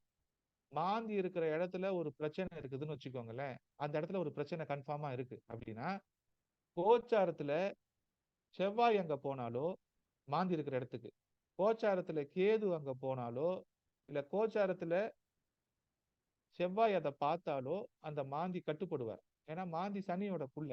சரியா? சனியையே அடக்கி ஆள்வார் செவ்வாய். அப்ப மாந்திக்கு பரிகாரம் பண்ணணும் அப்படின்னா செவ்வாய் தான் செய்ய முடியும், கேது தான் செய்ய முடியும். அப்ப எந்த சக்தி அடக்கும்னு ஜோதிடத்துல தெரிஞ்சதுன்னா அந்த சக்தி அந்த இடத்துல போகும் பொழுது நீங்க அந்த சக்தியை வந்து அடக்கலாம். அடக்கி கட்டி வச்சிடணும். ஒரு பேய் பிடிச்சிருக்குது அப்படின்னா அதை வந்து அடைச்சி ஒரு டப்பால போட்டு மூடி வைக்கிறோம்ல. அப்ப ஒரு பிசாசையே என்ன பண்றோம், ஒரு கூட்டுக்குள்ள அடைக்கிறோம்ல, அது 8ஆம் இடம் தான். புரியுதா? அப்ப ஒரு பிரச்சனை இருக்குதுன்னா ஒரு பிரச்சனைய அடக்கி அதை ஒரு கண்டெய்னர்ல போட்டு மூடி வைக்கணும். புரியுதா? அப்போ ஒரு நாய் சுத்திட்டு இருக்குது, ஒரு சிறுத்தை சுத்திட்டு இருக்குது, ஒரு சிங்கம் ஊருக்குள்ள வந்துருச்சுன்னா என்ன பண்றீங்க? அதை மயக்க ஊசி போட்டு அதை புடிச்சு கூண்டுல அடைச்சி வேற இடத்துல போய் விடுறீங்க. பிரச்சனைய அடக்குறீங்க. அப்ப அந்த பிரச்சனையை அடக்குறது தான் 8ஆம் இடம். அப்ப பிரச்சனையை அடக்குறது 8ஆம் இடம்னா அந்த இடத்துல அது ஒரு மிகப்பெரிய சக்தி. அது நாசத்தை உண்டு பண்ணிவிடும். அந்த நாசத்தை உண்டு பண்றதை எடுத்து அடக்கி வைக்கிறீங்க. திருப்பி வந்து லாரன்ஸ் படத்துல எல்லாம் பார்த்திருப்பீங்க. கரெக்டா? பேயை போட்டு அடக்கி வச்சிருப்பாங்க. திருப்பி பேயை திறந்து விட்டுருவாங்க. அது லாரன்ஸ் மேல வந்துடும். அவர் போய் பயங்கரமா சண்டை போடுவார். அப்ப அது 8ஆம் இடம் தான். புரிஞ்சுதா? அப்ப எந்த ஒரு பிரச்சனையா இருந்தாலும் தீர்க்க முடியாத பிரச்சனையை தீர்க்கிறீங்கன்னா அது அப்படியே தீர்த்துட்டு போக மாட்டீங்க. பகையா இருந்தாலும் ஃபைனலா, நெருப்பா இருந்தாலும் பகையா இருந்தாலும் கடைசி வரைக்கும் அழிச்சிடணும். பாம்பா இருந்தாலும் அடிச்சு கொன்னரணும்னு சொல்றது என்னது? கொஞ்சம் மிச்சம் வச்சாலும் வளர்ந்துரும். 8ஆம் இடம். தீராத பகை. லைட்டு பகைனா 6ஆம் இடம். தீராத பகைனா 8ஆம் இடம். தீராத நோய்னா 8ஆம் இடம். தீராத கடன்னா 8ஆம் இடம். அப்ப 8ஆம் இடத்துல தீராத பிரச்சனை. அதை ப்ராப்பரா வெட்டி மூடி வச்சிடணும், புதைச்சிடணும். புரியுதா? இல்லைன்னா அது திருப்பி வந்துருச்சுன்னா அதோட சக்தியை நீங்க திருப்பி அடக்கிறது கஷ்டம். இந்த 8ஆம் இடத்தை அடக்கிறதுக்கான சக்தி வந்து செவ்வாய் கிட்ட தான் இருக்கு. செவ்வாய் தான் நவ கிரகத்துல எல்லா கிரகத்தையும் அடக்கக்கூடிய பூமியில அதிகாரம் பெற்றவர்னு செவ்வாயோட கிளாஸ்ல சொன்னேன். புரியுதா? அப்ப 8ஆம் இடத்து அதிபதியா ஏன் செவ்வாய் இருக்கிறார்னா எந்த பிரச்சனையா இருந்தா எவ்வளவு பெரிய சக்தி. 8ஆம் இடம் எனர்ஜி சென்டர்னு சொல்லிட்டேன். அப்ப 8ஆம் இடத்தோட எவ்வளவு பெரிய சக்தியா இருந்தாலும் அந்த சக்தியை அடக்குற கெப்பாசிட்டி செவ்வாய்க்கு இருக்கு. செவ்வாயின் அதிக தேவதையான முருகனுக்கோ அந்த சித்தர்கள் லெவல்ல இருக்கிறவங்களுக்குன்னு சொன்னேன் இல்லையா, ஜீசஸ். அப்ப இன்னைக்கு நீங்க அட்டமா சித்திகளை கைவர பெற்றீங்கன்னா அவங்களுக்கு அது இருக்கு. அப்ப 8ஆம் இடத்தோட டைரக்டா கேதுவுக்கும் 8ஆம் இடத்தோட டைரக்டா செவ்வாய்க்கோ தொடர்பு இருக்கு. அவங்க வந்து ஆக்சஸ் கீ இருக்கிறாங்க. இப்போ பூமியில வந்து நிலக்கரி சுரங்கம் இருக்குது, சுரங்கம் வெட்டீங்க. பூமியில வந்து எரிவாயு இருக்கு. அதுக்கு ஒரு பைப்பு லைட் கனெக்ஷன் போட்டு நீங்க தண்ணியை அந்த எரிவாயு எடுக்கிறீங்க. பெட்ரோலிய கிணறுகள் இருக்குதுன்னா என்ன பண்றீங்க? ட்ரில் டவுன் பண்றீங்க இல்லையா? அப்ப ட்ரில் டவுன் பண்ணி நீங்க ஒரு பைப்பு சிஸ்டத்தை போட்டீங்கன்னா அந்த இடத்துல கேது தான் இம்ப்ளிமெண்ட் ஆகுறாரு. அந்த பைப்பு சிஸ்டத்துல போய் நீங்க அந்த எரிவாயுவையோ இல்ல அந்த அந்த க்ரூட் ஆயிலையோ எக்ஸ்ட்ராக்ட் பண்றீங்க, சக் பண்றீங்க. சக் பண்ணிட்டு நீங்க என்ன பண்றீங்க, அதை சேர்த்து வச்சு யூஸ் பண்றீங்க. அப்ப அந்த பூமிக்கு அடியில இருக்கிற அந்த எரிவாயுவோ, பூமிக்கு அடியில இருக்கிற பெட்ரோலியமோ, பூமிக்கு அடியில இருக்கிற தங்கமோ, பூமிக்கு அடியில இருக்கிற இரும்போ, எதுவா இருந்தாலும் ஒரு மினரல்ஸை நீங்க பூமியில இருந்து எடுத்தீங்கன்னா, அன்எர்த் பண்ணீங்கன்னா 8ஆம் இடத்தை தான் நீங்க தோண்டி எடுக்கிறீங்க. சரியா? அப்ப அதை தோண்டி எடுக்கிறதுக்கு நீங்க எவ்வளவு எனர்ஜி போடுறீங்க? அதை தோண்டி எடுக்கிறதுக்கு நீங்க எவ்வளவு எனர்ஜி போடுறீங்க? எனர்ஜின்னும் பொழுது செவ்வாய் வந்தார். புரியுதா? அப்ப ஒரு விஷயத்த அடக்கணும்னாலும் செவ்வாய் வேணும். ஒரு விஷயத்த அழிக்கணும்னாலும் செவ்வாய் வேணும். காக்கணும்னாலும் செவ்வாய் வேணும். கூட்டணும்னாலும் செவ்வாய் வேணும். குறைக்கணும்னாலும் செவ்வாய் வேணும். புரியுதா? Energy control. அப்ப ஏன் ஒரு ப்ராசஸ்ன்னு சொன்னேன். நான் வந்து ப்ராசஸை பிரேக் பண்றது தான் பிரச்சனைன்னு சொன்னேன். ப்ராசஸை உருவாக்கணும், ப்ராசஸை பிரேக் பண்ணாம தடுக்கணும்னா அந்த ப்ராசஸ் கேது. லைனா போனா கேது. பெட்ரோல் பங்க்ல 10 பேர் போய் முட்டிக்கிட்டு நின்னீங்கன்னா அந்த இடத்துல யாருமே பெட்ரோல் போட முடியாது. அப்ப நீங்க லைன் ஃபார்ம் பண்ணிட்டீங்கன்னா ஒரு ப்ராசஸை ஃபார்ம் பண்ணிட்டீங்கன்னு அர்த்தம். அப்ப அந்த ப்ராசஸை ஃபார்ம் பண்ணிட்டீங்கன்னா 8ஆம் இடத்தை எல்லாரும் அணுகலாம். அப்ப கோயில்ல கூட்டம் முண்டுச்சுன்னா போய் எல்லாரும் தரிசனம் பண்ண முடியாது. கோயில்ல எதுக்கு லைன் கியூ வைக்கிறாங்க? கோயில்ல 500 ரூபாய்க்கு தனியா ஒரு கியூ, 1000 ரூபாய்க்கு ஒரு கியூ, பொது தரிசனம் பண்றாங்க. பொது தரிசனத்துல கூட்டம் அதிகமா இருக்குது, முண்டி அடிச்சுக்கிட்டு போறாங்க. அப்ப கிட்ட போகும்போது போனா கோயில்லையே கியூ சிஸ்டம் வருது கேது. அப்ப கர்ப்ப கிரகத்தை போய் அடையணும்னா அதை பாக்குறதுக்கு நிறைய பேர் இருக்கிறாங்க, அதுக்கு தேவை அதிகமா இருக்கு. ஆனா அங்க வந்து வழி சின்னது. 8ஆம் இடத்தை போய் அடையிறதுக்கான வழி சின்னது. அப்ப அந்த 8ஆம் இடத்துக்கான வழியை சின்னதுன்னா ஒழுங்கா லைன்ல போகணும். லைன்ல போனா எல்லாருமே பார்த்துட்டு வந்துடலாம். ஆனா 2 மணி நேரமோ 3 மணி நேரமோ ஆகும். காசு இருக்கிறவன் ஸ்பெஷல் தரிசனத்துல பார்த்துட்டு வந்துடலாம். அதுவும் லைன் தான். சரியா? அதுக்குமே ஸ்பெஷல் தரிசனம் 1000 ரூபாய் கொடுத்தா கூட சில சமயத்துல 2 மணி நேரம் வெயிட் பண்ணி தான் பார்க்க வேண்டியதா இருக்குது இல்லையா? அப்ப 8ஆம் இடத்தோட தாற்பயத்தை கிளியரா புரிஞ்சுக்கிட்டீங்கன்னா அது ஒரு ப்ராசஸ்ல இருக்குது. அது வந்து ஒரு எனர்ஜி சென்டரு. அதுக்கு ஃபுல் ஆக்சஸ் கிடையாது. அதுக்கு ஒரு பைப் லைன் தான் இருக்குது. அந்த ஒரு வழியா தான் போகணும். அந்த ப்ராசஸ்ல போய் எக்ஸிட் ஆகணும். எல்லாரும் மொத்தமா போக முடியாது. ஒரு நேரத்துல ஒருத்தர் தான் போக முடியும். இப்ப இதெல்லாம் ஃபாலோ பண்ணிட்டீங்கன்னா 8ஆம் இடம் வந்து உங்களுக்கு சிறப்பா வந்து வேலை செய்யும். தேங்க்யூ.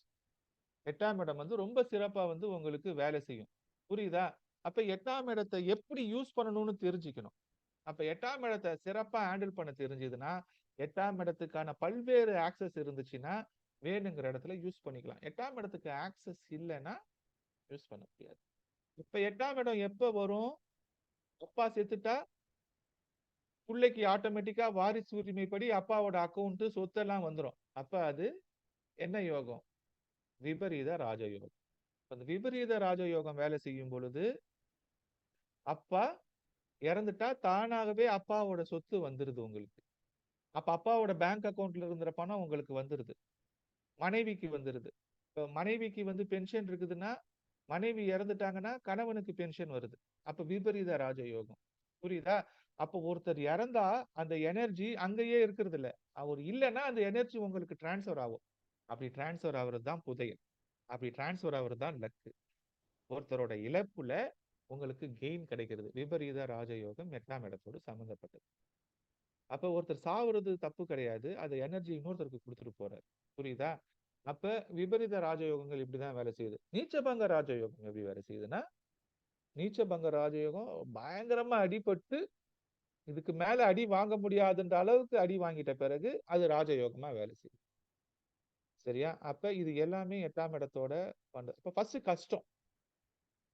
லக் இப்படிதான் வேலை செய்யுது. 8ஆம் இடத்தை பத்தி நீங்க பயப்பட வேணாம். 8ஆம் அதிபதியை பத்தி பயப்பட வேணாம். 8ஆம் இடம் ஒழுங்கா ஒழுங்கா வேலை செய்யணும்னா லக்னமும் லக்னாதிபதியும் வலுப்படுத்திக்கணும். லக்னத்தையும் லக்னாதிபதியும் வலுப்படுத்திக்கிட்டீங்கன்னா உங்களுக்கு 8ஆம் இடத்துக்கு ஆக்சஸ் கிடைக்கும். அந்த ஆக்சஸை பயன்படுத்திக்கலாம். வெறும் 8ஆம் இடம் மட்டும் உங்களுக்கு வேலை செய்யல, எல்லா இடமுமே ஒரு இடத்துக்கு 8ஆம் இடமா வேலை செய்யுது. அப்ப உங்களுக்கு புரிஞ்சுங்கன்னா இது ஒரு கொலாட்டரல் டேமேஜ். இது ஒரு கூட்டு முயற்சி. டேமேஜ்னா கொலாட்டரல் டேமேஜ். கொலாட்டரல் டேமேஜ்னா பல பேர் செத்துருவாங்க. எல்லாமே சர்வநாசம். லாஸ் ஆச்சுன்னா. இல்லைன்னா எல்லாருக்குமே பெனிஃபிட் ஆவாங்க. அப்ப ராசி கட்டத்துல இருக்க 12 ராசியும் 8ஆம் இடமாவும் வேலை செய்யும். ராசி கட்டத்துல இருக்கிற எல்லாமும் 2ஆம் இடமாவும் வேலை செய்யும். அப்ப 12 ராசியும் 12 ராசியா வேலை செய்யும்ன்றதை தான் நீங்க புரிஞ்சுக்கணும். அப்ப நீங்க அடிப்படையில ஜோதிடத்தை புரிஞ்சுக்கிறது 12 ராசியும் 12 பாவமாவே வேலை செய்யும். பாவாத் பாவத்துல.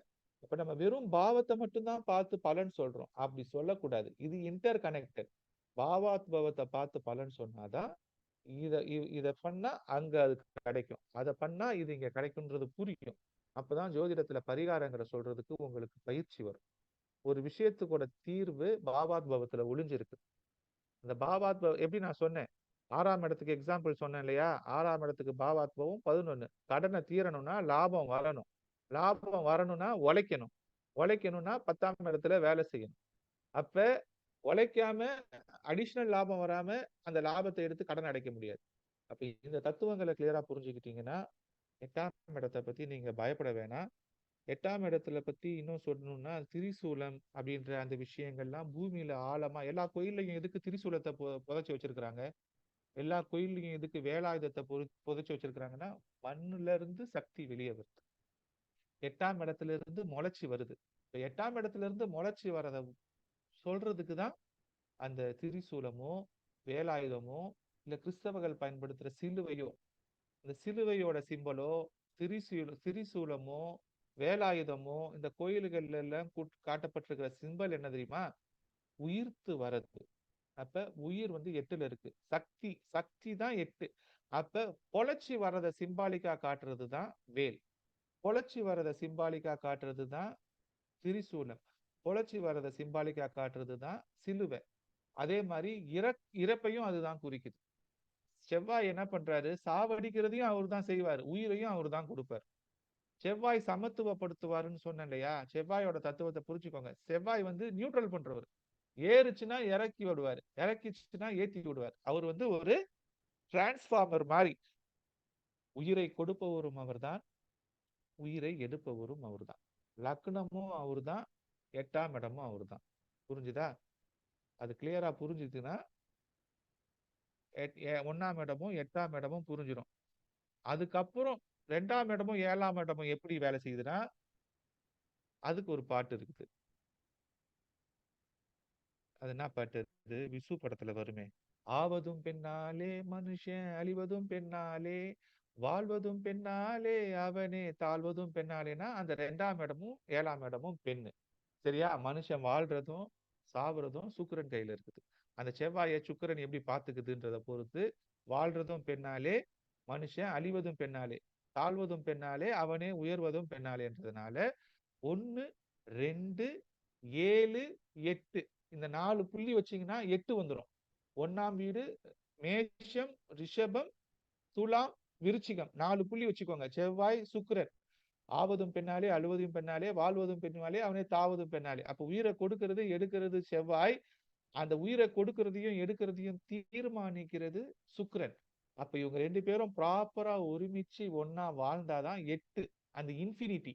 8ன்ற அந்த சைக்கிள் ப்ராசஸ்ன்னு சொன்னல, ப்ராசஸை கரெக்டா ஃபாலோ பண்ணணும். ப்ராசஸ் 8 எந்தாச்சும் ஒரு இடத்துல உடஞ்சதுன்னா முடிஞ்சிருச்சு வாழ்க்கை. அப்ப அந்த ப்ராசஸை கட்டமைக்கிறது, ப்ராசஸை உடைக்கிறதுல தான் வாழ்க்கை போயிட்டு இருக்குது. திருமண பந்தத்துக்குள்ள வருது ப்ராசஸ்.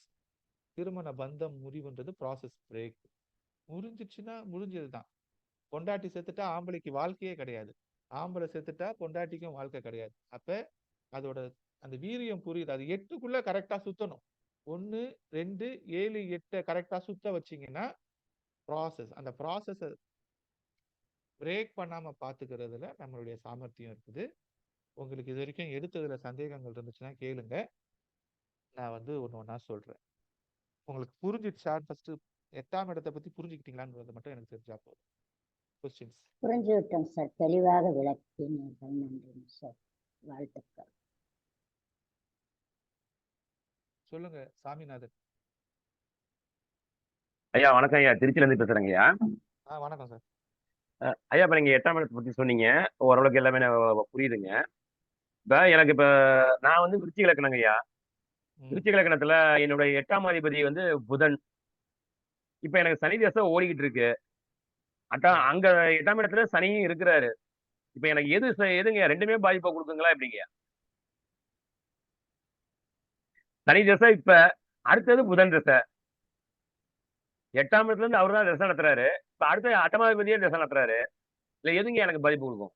அட்டமாதிபதி தசை நடத்தினா பாதிப்பை கொடுக்கும்னு பயப்படாதீங்கன்றதுனால தான் 1.5 மணி நேரமா நான் இப்ப சொன்னேன். இல்ல அதான் இப்ப நீங்க கிளாஸ் எடுத்துறீங்க, அதுல எனக்கு ஒரு தெளிவு இருக்கு. பயப்பட வேண்டிய அவசியம் இல்ல. நம்ம எல்லாத்தையும் எனக்கு எதுவுமே இல்ல, எனக்கு எதுவும் வேண்டாம்னு அந்த ஒரு முடிவுக்கு வந்துட்டோம்னா அது ஒரு நிம்மதியா இருக்கும். ஏகாந்த முடிவுல தான் போயிட்டு இருக்கேன். அது ஒரு எக்ஸ்டெண்ட். நீங்க அத ப்ராசஸ்க்குள்ள கொண்டு வரணும். நீங்க விழிப்பு நிலையில இருந்தீங்கன்னா உங்களுக்கு பிரச்சனை வராது. உங்களுக்கு 8ஆம் இடத்துக்கு ஆக்சஸ் கம்மி. அதுக்கான பைப்லைனை கரெக்டா செட் பண்ணிக்கணும். ஒரு பேங்க் அக்கவுண்ட் இருக்குதுன்னா அதுக்கு ஆக்சஸ் 4 வகையில சொன்னேன்ல. தேவைக்கு ஏத்த மாதிரி ஆக்சஸ உருவாக்கிக்கிட்டீங்கன்னா அதை மெயின்டைன் பண்ணலான்றத புரிஞ்சுக்கிட்டீங்கன்னா 8ஆம் இடத்தை பத்தி பயப்பட வேணாம். அது என்ன தசையா நடந்தாலும். ஆக மொத்தம் உங்களுக்கு குறிப்பிட்ட வந்த ஒரு வாழ்க்கை வந்து மனுஷனுக்கு மாத்த முடியாதுல்ல சார். ஃபர்ஸ்ட் லைன்லயே என்ன சொன்னேன்? மிஞ்சி போனா செத்து போவோம். அதுக்கு பயந்துட்டீங்கன்னா வாழ முடியாது. சாவு யாருக்கும் தவிர்க்க முடியாது. கண்டிப்பா சாகத்தான் போறோம். யாரும் இங்க நிலைச்சு நிக்க போறது கிடையாது. அப்ப பயந்துகிட்டு நீங்க ஏன் செய்றீங்க? அது என்னைக்கு வேணாலும் வரட்டும். வாழ்றத கரெக்டா இருக்கிற வரைக்கும் வாழ்றதுல எப்படி சேனலைஸ் பண்றது, எப்படி ப்ராசஸ்க்குள்ள கொண்டு வரதுன்னு பாருங்க. எப்படி அந்த 8க்குள்ள வாழ்க்கைய சுத்த வைக்கிறதுன்னு பாருங்க. அத சுத்த வச்சிட்டீங்கன்னா அதுவா ஓடும். அதை உடையாம பாத்துக்கோங்க. நம்ம இன்னொருத்தனை போய் இடிக்காம இருக்கிறதோ, இன்னொருத்தனை வந்து நம்மளை இடிக்காம இருக்கிறதோ எப்படின்னு பாத்தீங்கன்னா 8ஆம் இடத்தை தாண்டி வந்துடலாம். சரிங்க, ரொம்ப நன்றிங்க. நன்றி. பரமேஸ்வரன் சார் வணக்கம். சிறப்பான நல்ல அருமையான கருத்து சார். ஒவ்வொரு பாவகத்தையும் ஒவ்வொரு கிரகம் தன் வீட்டில் நின்ற வீட்டிலிருந்து 2ஆம் பாவத்தை இயக்குதுன்னு ஒரு விதி இருக்கு. அதன்படி பார்க்கையில இப்ப 8ஆம் பாவகத்திற்கும் செவ்வாய்க்கும் கேதுவுக்கும் தொடர்பு இருக்கிறதா சொல்லியிருக்கீங்க. இப்ப 8ஆம் பாவகத்தை வலுப்பெறணும்னா செவ்வாய் கேது 8ஆம் பாவத்தை பார்க்கணுமா, இல்ல 8ஆம் அதிபதியோடு சேரணுமா அப்படிங்கிற ஒரு விளக்கம் தேவை. இல்ல சார், இந்த லாஜிக் வந்து நமக்கு வந்து தோண்டி எடுக்க போறோமா, இல்ல உள்ள சப்ளை பண்ண போறோமா, சேர்த்து உள்ள அதாவது லாக்கர்ல கொண்டு போய் வைக்க போறோமா, லாக்கர்ல இருந்து எடுக்க போறோமான்றது தான் நம்ம முடிவு பண்ணிக்கணும். 8ஆம் இடம் என்பது எனர்ஜி சார். இப்ப நம்ம போன்ல சார்ஜ போடணுமா, போட்ட சார்ஜை யூஸ் பண்ணிக்கணுமா, அதுக்கு என்ன பேசேஜ்ன்றதை பார்த்துக்கிட்டோம்னா சட்டியில இருந்தாதான் அகப்பையில வரும் சார். ஃபர்ஸ்ட் சட்டியில இருக்குதான்றத ஃபர்ஸ்ட் பண்ணிக்கணும். அதுக்கப்புறம் அகப்பையில எடுக்க முடியும். அப்ப 8ஆம் இடம் என்பது கரெக்டா ஸ்டோர் ஆகுதான்னு பார்க்கணும். எடுக்கிறதுக்கு ஆக்சஸ் இருக்குதான்னு பார்க்கணும். ஸ்டோரும் இல்ல, நம்ம கிட்ட ரிசர்வ் இல்லைன்னா கஷ்டப்படுவோம் சார் எல்லாத்துக்குமே. நம்ம கிட்ட பணம் இல்லைனாலோ, நம்ம கிட்ட ஒரு விஷயத்துக்கு ஆசைப்படுறோம்னா அதை செய்யறதுக்கு சக்தி இல்லைன்னா நம்ம கஷ்டப்படுறோம். கரெக்டா? அப்ப எந்த பாவத்தை செய்யறதுக்கு நமக்கு கஷ்டப்படுறோமோ அந்த பாவத்துக்கு 8ஆம் இடத்துல அதுக்கான சக்தியை நம்ம சேர்த்தோம்னா அங்க இருந்து அதை எடுத்து யூஸ் பண்ணிக்கலாம்ன்றதுதான் சார் தாத்பரியம். சப்போஸ் இப்ப 6 to 12 மறைஞ்சிட்டா சக்தி இல்லைன்னு அர்த்தமா? இல்ல சார், அதுக்கு எப்படி நம்ம பேக்கேஜ் கொடுக்கிறது, அதை விட எப்படி கனெக்ஷனை எஸ்டாப்ளிஷ் பண்றதுன்னு பார்க்கணும் சார். அவர் மறைஞ்சிட்டாரு, அவருக்கும் இவருக்கும் ஒரு பைப் லைனை எப்படி போடுறதுன்னு பார்க்கணும். அவர் மறைஞ்சிட்டாருன்னு விட்டுறதா, அதை எப்படி கனெக்ஷனை எஸ்டாப்ளிஷ் பண்றதுன்னு நம்ம பார்த்தோம்னா அந்த கனெக்ஷன் எஸ்டாப்ளிஷ் பண்ணிட்டா அது வழியா தண்ணியோ ரிசோர்ஸோ வந்துடும் சார். எஸ்டாப்ளிஷிங் எ கனெக்ஷன். மறைஞ்சிட்டாலும் அதுக்கு ஆக்சஸ் கீயை வாங்கணும். அப்படி இல்லைன்னா ஆக்சஸ் கீ இருக்கிறவங்க கிட்ட எடுத்து கொடுக்க சொல்லணும். ஓகே, நமஸ்காரம் சார். அவங்க கிட்ட இருந்து வாங்கி தானே ஆகணும். வணக்கம் சார். சுப்பிரமணியம், கோயம்புத்தூர். சொல்லுங்க சார். இன்றைய வகுப்பு வந்து ஆன்மீகத்தையும் இந்த உலக வாழ்க்கையும் ரெண்டையும் இணைச்சு, மனிதனையும் இணைச்சு ஒரு பிலாசபி அப்படின்னு சொன்னால், ஒரு வேதாந்த வகுப்புன்னு சொன்னால் அது ஒரு முற்றிலும் உண்மை. திரும்ப திரும்ப இதை நம்ம உங்களுடைய இன்றைய வகுப்பினுடைய முழு விஷயத்தையே நம்ம கிரகிச்சுக்கிட்டு திரும்ப திரும்ப நம்ம நினச்சி பார்த்தாலே ஹூ ஹேமை அப்படின்னு நீங்கள் சொல்லக்கூடிய நான் யார், ரமண மகரிஷி சொல்லக்கூடிய அந்த விஷயத்துக்கு நம்ம போயிடலாம். அப்படிப்பட்ட ஒரு அருமையான வகுப்பு இன்னைய வகுப்பு. அத்தனை விஷயத்தை வந்து ரொம்ப அருமையாக, அதாவது மனசுக்கு புரியாது, அறிவுக்கு புரியாது, புலன் கடந்த விஷயங்களை வந்து இன்னைக்கு கொடுத்துருக்குறீங்க. இதை ஜோதிட நம்முடைய ஜாதகத்தோட இணைச்சு பார்க்கறத விட காலபுருஷ தத்துவம் அப்படிங்கிற இந்த தலைப்புக்குள்ள இதை வச்சு பார்த்தோன்னா தான் இது முழுமையா நமக்கு விளங்கும். டார்வின் தியரி என்ன சொல்லுதுன்னா, 1லேருந்து ஆரம்பிச்சு 8ல் முதிர்ச்சி அடையுது. முதல்ல வளர்ச்சி அடையுது. 1லேருந்து 8 வரைக்கும் வளர்ச்சி, 8 வந்து முதிர்ச்சி, 8க்கு அப்புறம் தளர்ச்சி. அந்த 8லேருந்து அதுக்கப்புறம் ஒரு 8 சேர்த்தீங்கன்னா 8 8ஆ வாழ்க்கையை பிரிச்சுக்கும் போது 3ல போகும்போது 3வது வீட்டில் போய் முடியும். தாயிடம் பெண்ணிடம் பிறந்ததை பெண்ணிடம் கொடுத்தான், மண்ணிலே நடந்ததை மண்ணிலே அடித்தான், விண்ணிலே இருந்து கவிதையை முடித்தான் அப்படின்னு கண்ணதாசன் எழுதுன மாதிரி ஒரு வாழ்க்கை எங்கே தொடங்கும், எங்கே வாழ்க்கையை தொடங்கும், எங்கே எப்போது முடியும்னு போன 2 நாளைக்கு முன்னாடி சொன்னீங்க. அந்த மாதிரி ஒரு அற்புதமான ஒரு கருத்தை வந்து இன்னைக்கு கொடுத்துருக்குறீங்க. கணக்கில் பார்த்தீங்கன்னா பெருக்கல் கணக்கில் 8 வந்து நம்ம 8 ஓரெட்டு 8 8 ஈரெட்டு 16 கூட்டினீங்கன்னா 7, அதுக்கு அடுத்த லெவலுக்கு போயிடும். 3 24, 2 4 6 அடுத்த லெவலுக்கு போயிடும். 4 32 அப்புறம் 5க்கு போயிடும் கூட்டினீங்கன்னா. இப்படி வந்து கடைசியில் அந்த நீங்கள் 1 வருவது அந்த இதுக்கு போங்க, 8 8 போங்க, 8 8 64, 6 4 10 1 லக்னம். அப்படி வந்து கடைசிக்கு போய் சேரும். இந்த 8ங்கிறது வந்து ஆயுள் மட்டும் நம்ம குறிப்பிடுறது கிடையாது. ஆயுளை எப்படி நம்ம சரி பண்ணிக்கணும், நமக்கு என்ன அளவுக்கு இருக்கு. இப்போ ஒரு தசா புத்தி அப்படின்னாலே அது 8 தான். 8 விதமாக பிரிக்கிறதா தசா புத்தி. ஒரு ஒரு கிரகத்தினுடைய 8 அங்கங்கள் தான் வந்து தசா, புத்தி, அந்தரம் அப்படின்னு சொல்லக்கூடிய. அதே மாதிரி 8 விதமான இது வந்து நம்ம இது பண்ணுவோம். சூட்சமும், அதிசூட்சமும், அப்புறம் பிராணா, லிப்தா அப்படின்னு எல்லாம் 8 விதமாக பிரியும். இந்த 8வது வந்து பார்த்தீங்கன்னா லிப்தான்னு பார்த்தீங்கன்னா நோயை பற்றி தெரியும். 6ங்கிறது நோயினா, 8ங்கிறது விரிவாக்கம். ஆயில் எப்படி விரிவாக்கம் பண்ணுறது அப்படின்னு சொல்கிறது தான். ஆயில் காப்பீடு தானே ஒழிய நம்ம டெத்தான பின்ன நமக்கு கிடைக்கிற அமௌண்ட்டு நம்ம நிறைய பேர் நம்ம அடுத்த லெவல் கடைசி லெவலுக்கு போயிடும். ஒன்றா ஆரம்பத்தில் இருப்போம், இல்லைன்னா கடைசியில் போய் பிடிச்சிருவோம், மேலே போயிடுவோம். மற்றும் நடுவில் இருக்கிற எல்லா விஷயத்தையும் மறந்துடுவோம். அந்த மாதிரி இந்த ஆயில் காப்பீடு அது நம்ம 8ஆம் இடங்கிறது.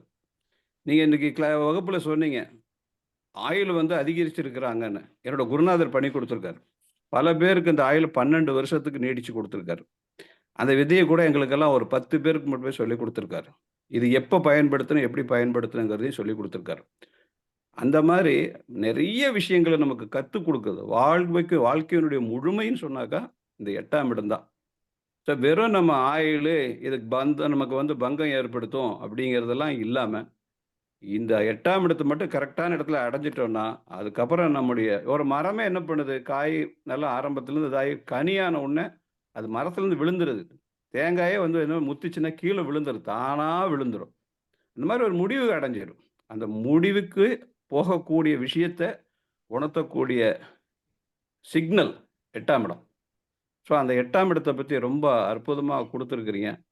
இதில் எப்படி நம்ம பயன்படுத்தி நமக்கு எப்படி இதை நம்ம பயன்படுத்திக்கணும் அப்படின்னு சொல்ல வர்றது தான் இந்த 8ஆம் இடமே ஒழிய இதை பார்த்து பயப்பட வேண்டிய அவசியம் எதுவும் இல்லை. ரொம்ப அற்புதமான வகுப்பு. என்னுடைய இந்த வகுப்பில் கலந்துருக்கிற அத்தனை சகோதர சகோதரிகளும் ரொம்ப புண்ணியம் பண்ணவங்கன்னு சொல்லுவேன், புண்ணிய ஆத்மான்னு சொல்லுவேன். இந்த 8ஆம் இடத்தை மட்டுமே திரும்ப திரும்ப நீங்கள் கேட்டு பாருங்கள். எல்லாரும் பல விஷயங்கள் உங்களுக்கு வந்து வியாக்கியானம் பண்ணி பாருங்க, உங்களுக்கு வந்து தெரிய வரும் எல்லாமே. ரொம்ப நன்றி sir. Thank you sir. Alamelu. Good morning sir. Sir ஆக்சுவலாக நீங்கள் சொன்ன கான்செப்ட் தியரிட்டிக்கலாக புரிஞ்சிடுச்சு சார். தியரிட்டிக்கலாக புரிஞ்சிடுச்சு. இப்போ அதை ப்ராக்டிக்கலாக அப்ளை பண்ணுற அளவுக்கு இப்போ எனக்கு நாலேஜ் கிடையாது. எம்டியாக தான் இருக்குது, கட்டமும் எம்டியாக தான் இருக்கு. ஏன்னா நீங்கள் நான் கற்றுக்கிட்டு நான் பார்த்து பண்ணுறதுக்கெல்லாம் டைம் இல்லை. 4 தடவை இந்த வீடியோவை கேளுங்கம்மா, சிந்திச்சிங்கன்னா ஆட்டோமேட்டிக்காக புரிஞ்சிடும். தெளிவான இல்லை சார், விளக்கங்கள் தானே சொன்னேன். இல்லை சார் எல்லாமே புரியுது. அது புரியுது சார். ஜாதகத்துல என் இடத்துல காலியா இருக்கிறது எப்படி நான் சரி பண்ணிக்கிறது அப்படின்றதுக்காக கேக்குறேன். நீங்க சொன்னது ஜாதகத்துல எல்லாமே 8ஆம் கிளியரா இடம் புரிஞ்சுது ஜாதகத்துல எனக்கு. ஜாதகத்துல 8ஆம் இடத்துல கிரகங்கள் இல்லாம இருக்கிறது நல்லதுதாம்மா. ஓகே. லக்னத்துல அதாவது கிரகங்கள் 8 இருந்தா தானே. நீங்க சொன்ன பாவாத் பாவத்திலயும் இல்லக்கா யாருமே. கிரகங்கள் லக்னத்திலயும் யாரும் 8ஆம் இல்ல. இடத்துல விருச்சிகத்துல கிரகங்கள் இல்லாமல் இருக்கிறதோ 8ஆம் இடத்துல கிரகங்கள் இல்லாம இருக்கிறதோ நல்லதுதாம்மா. ஓகே ஓகேங்க சார். 12 பாவத்திலேயே கிரகம் இருக்காதுங்க. ஏன்னா 9 கிரகம் தான். சில இடங்கள் இல்லாம தான் இருக்கும். ஆனா அது வேலை செய்யலைன்னு அர்த்தம் இல்ல. அதுக்குன்னு சில சூட்சமங்கள் இருக்குது. எப்படி வேலை செய்யும், எப்ப வேலை செய்யுங்கிறதுக்கெல்லாம் நம்ம ஜாதகத்துல நீங்க கொஞ்சம் அட்வான்ஸா வந்தீங்கன்னா நீங்க தெரிஞ்சுக்கலாம். அப்போ உங்க ஜாதகத்தை நீங்க அந்த 8ஆம் இடத்துல கிரகங்கள் இல்லாத விஷயங்கள வந்து நம்ம பொருத்தி பார்த்தோம்னா, அப்படியே நமக்கு ஸ்பாட்லைட் மாரி அப்படி வந்து உருவாகி வரும். ஓகே சிவகுமார் ஓகேங்க. பேசுங்க. சிவகுமார் ஐயா வணக்கம். ஐயா வணக்கம். எல்லாரும் நிறைய கருத்து சொல்றாங்க. என்னால வந்து கருத்து சொல்ற அளவுக்கு எனக்கு நாலேஜ் கிடையாது. ஜஸ்ட் சந்தேகம் கேள்வி இதுதான் கேட்பேன், மன்னிக்கணும்.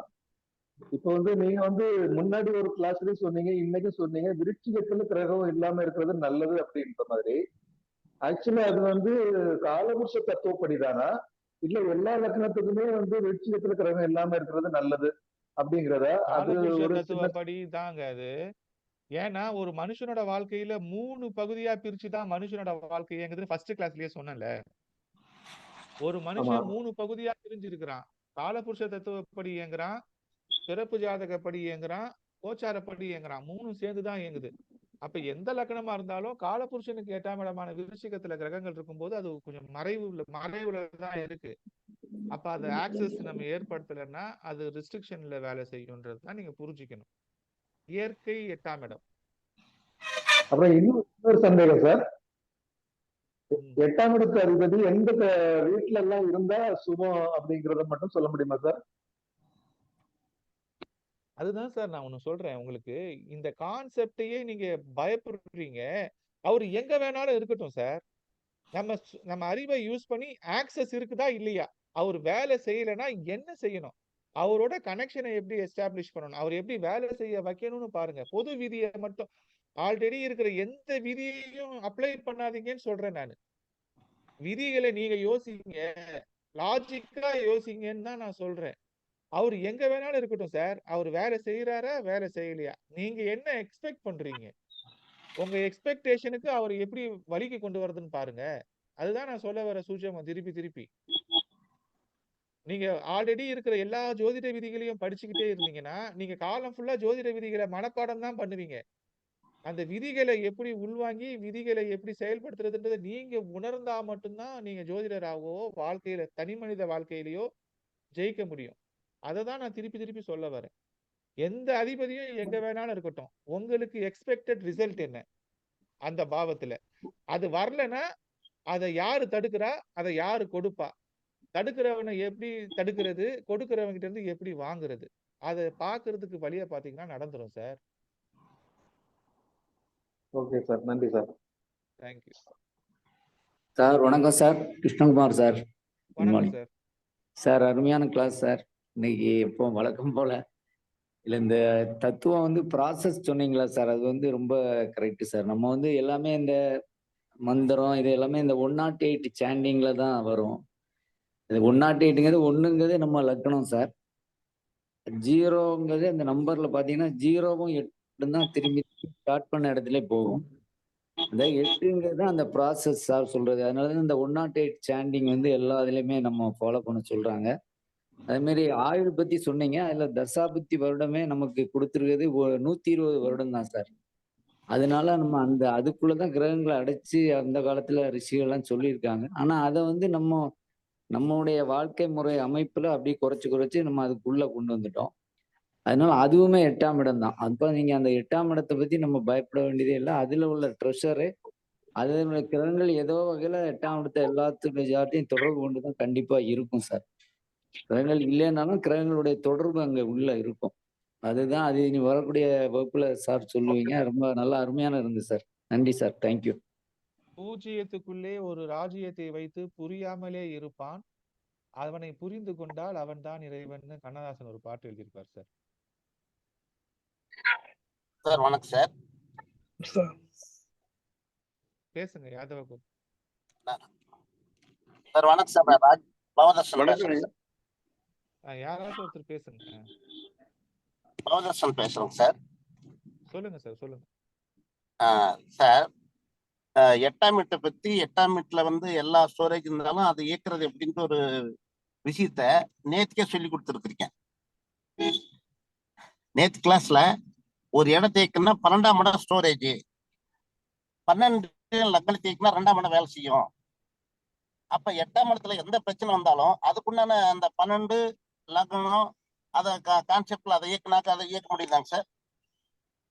ஆமா சார். 12ஆம் இடம் இயங்குச்சுன்னா ம். 1ஆம் இடம் இயங்கும். 1ஆம் இடம் இயங்குச்சுன்னா 2ஆம் இடத்துல அவுட்புட் வரும். அந்த அவுட்புட் 8ஆம் இடத்துல தான் போய் சேரும்.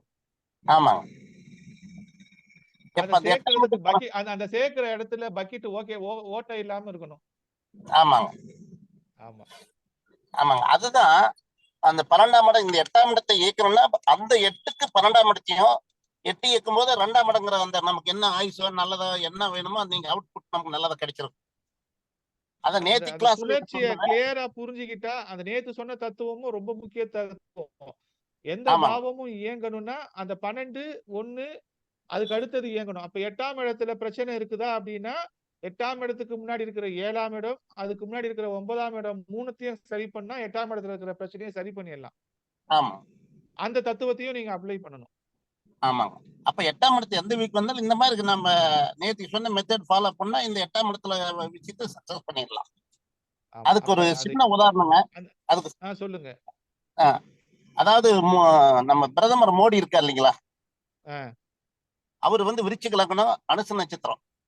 ஆ, அவர் ஒவ்வொரு டைமும் அவர் ஜெயிக்கிறதுக்கு என்ன பண்ண 12ஆம் இடத்தையும் லக்னத்தை இயக்கி 2ஆம் இடத்தை வந்து சக்சஸ் பண்ணிடுவார், அவுட்புட் எடுத்துருவாரு. அது 12ஆம் இடம் வந்து தராசு துலாம். ம், அவருடைய அனுச நட்சத்திரம் உண்டான எம்பளம் வந்து தாமரை. ம், 2 கூடயும் குரு. அவர் குருவாயூர் கோயிலுக்கு போய் அந்த தராசுங்கிற 12ஆம் இடத்த தராசுல உட்கார்ந்து அந்த எம்பளமான அவருடைய நட்சத்திரமான தாமரை பூவை எடைக்கு எடை துலாபாரம் கொடுத்தாரு வந்தாருன்னா உடனே அந்த வருஷம் ஆட்சி பிடிச்சிருவார். இதுதான் அவருடைய ஈஸியான மெத்தட்ல அவர் நீங்க சொன்ன அந்த 12 லக்னத்தை இயக்குனா 2ஆம் இடம் அவுட்புட் கிடைக்கிறது இதுதான். அவர் இன்னைக்கு வரலும் ஒவ்வொரு எலெக்ஷனுக்கு வந்து கரெக்டா குருவாயூர்ல வந்து செஞ்சிட்டு இருக்கிறாரு. அதனால சக்சஸ் அது நேற்றுக்கு நீங்க சொன்ன கிளாஸ் வந்து எனக்கு டக்குன்னு அதான் ஞாபகம் வந்துச்சுங்க. அதை இன்னைக்கு 8ஆம் இடத்துக்கு சொல்லும் போது அதை ஜெயிக்கிற மெத்தட் வந்து கரெக்டா சக்சஸ் ஆகும் இல்லைங்களா? ஆமா. நேத்து சொன்ன விதியும் எல்லா இடத்துக்கும் அப்ளை பண்ணணும். 8ஆம் இடத்தை ப்ராப்பர் 8ஆம் இடத்துக்குன்னா என்ன சொன்ன, அது ஒரு மறைஞ்சு இருக்குது. அதுக்கு உள்ள போயிட்டு வர்றதுக்கு ஆக்சஸ் வேணும். அப்ப அது உள்ள போயிட்டு வர்றதுக்கு 7ஆம் இடத்துல உள்ள போய் 9ஆம் இடத்துல வெளியே வரணும். ஆமா. அப்ப அதுக்கு அந்த ப்ராசஸ் போகலன்னா தான் அது பிரச்சனை. கரெக்டா? பிரச்சனை.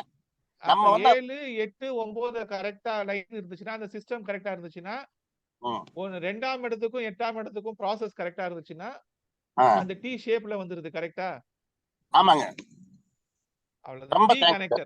D connector. டி கனெக்டர் தாங்க. ரைட்டுங்க. Thank you sir. வாழ்த்துக்கள் சார். உங்களுடைய கிளாஸ் வந்து எங்களுக்கு வந்து ஒரு தேனமுதா வந்து எங்களுக்கு சக்சஸ் பண்ணிட்டு இருக்கிறோம். அதுக்காக உங்க மூலியமா கிடைச்சதுக்கு பாக்கியத்துக்கு வாழ்த்துக்கள் சார். Thank you sir. இந்த பரிகாரம் எல்லா ராசிக்கும் சொல்ல முடியுமா சார்? என்னங்க? இந்த பரிகாரம் எல்லா ராசிக்கும் எல்லா லக்னத்துக்கும் சொல்ல முடியுமா சார்? மோடி சொன்ன மாதிரி சார். அதான் நான் என்ன சொல்றேன்னா இது எல்லாத்தையும் நீங்களே யோசிச்சு செய்யணும் சார்.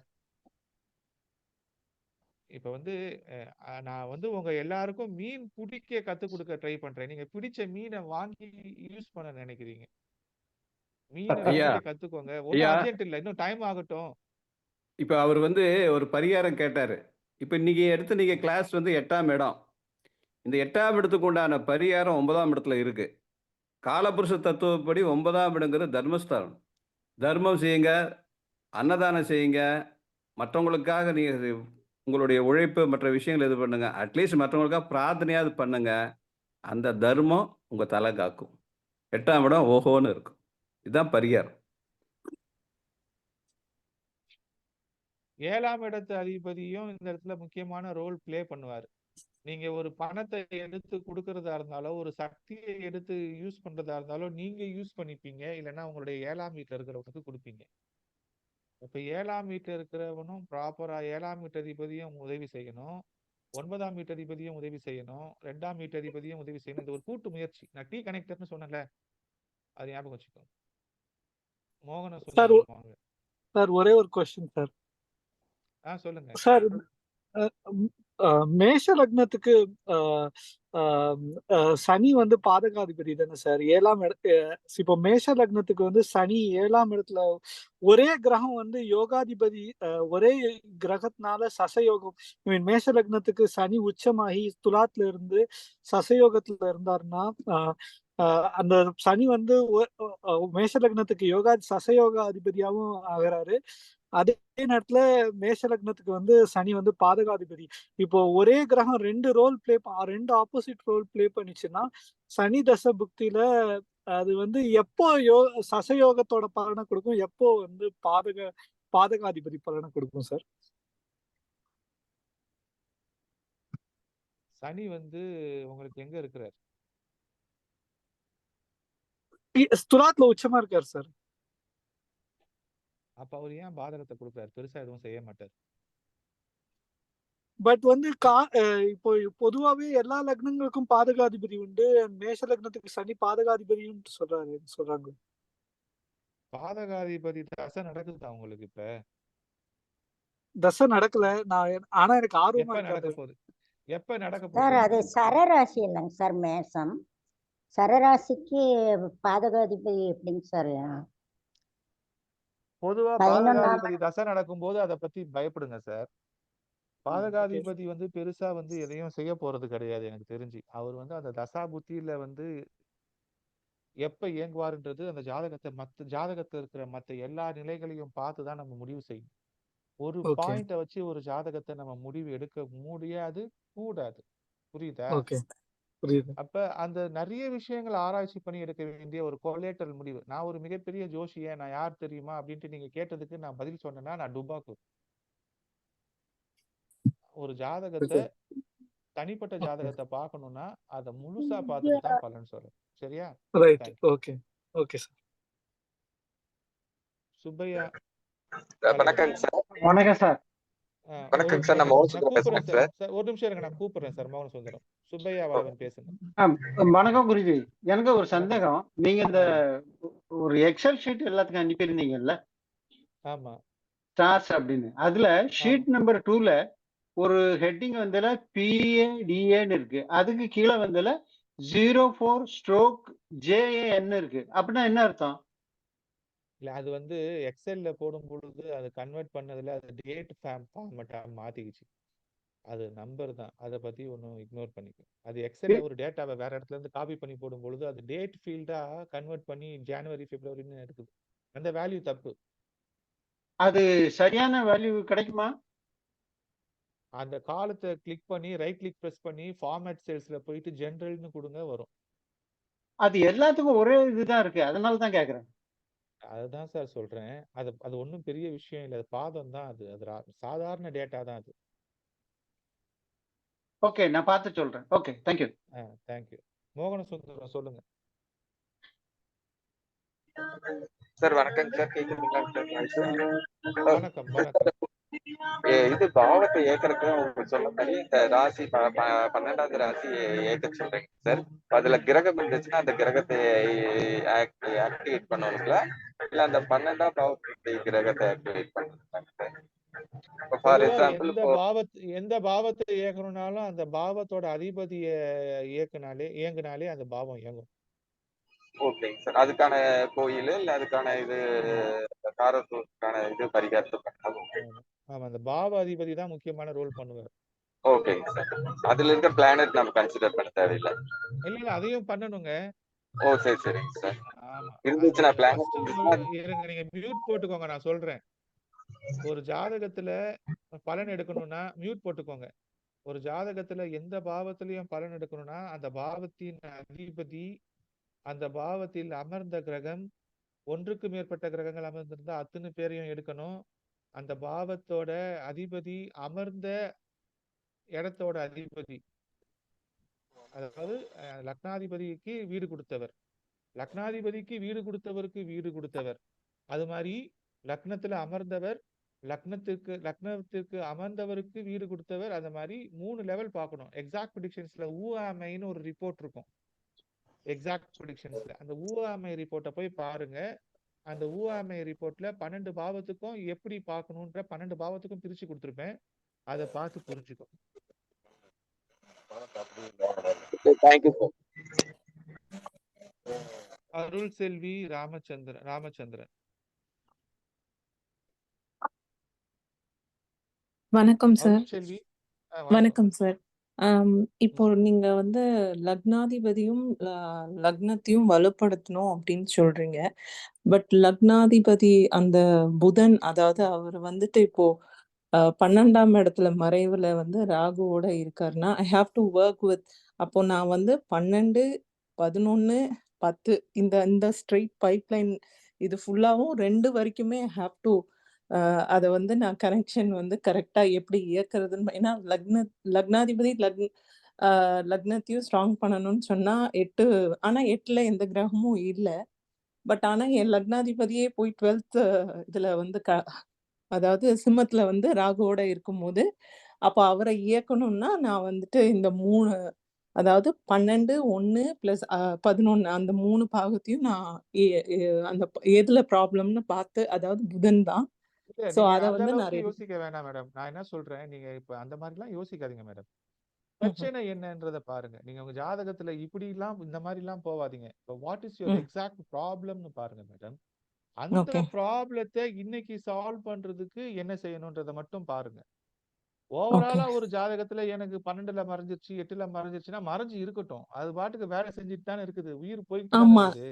எனக்கு அது இப்ப நம்ம எதுவுமே மத்தபடி போட்டு தெரியலனாலும் குலைக்க வேணாம்.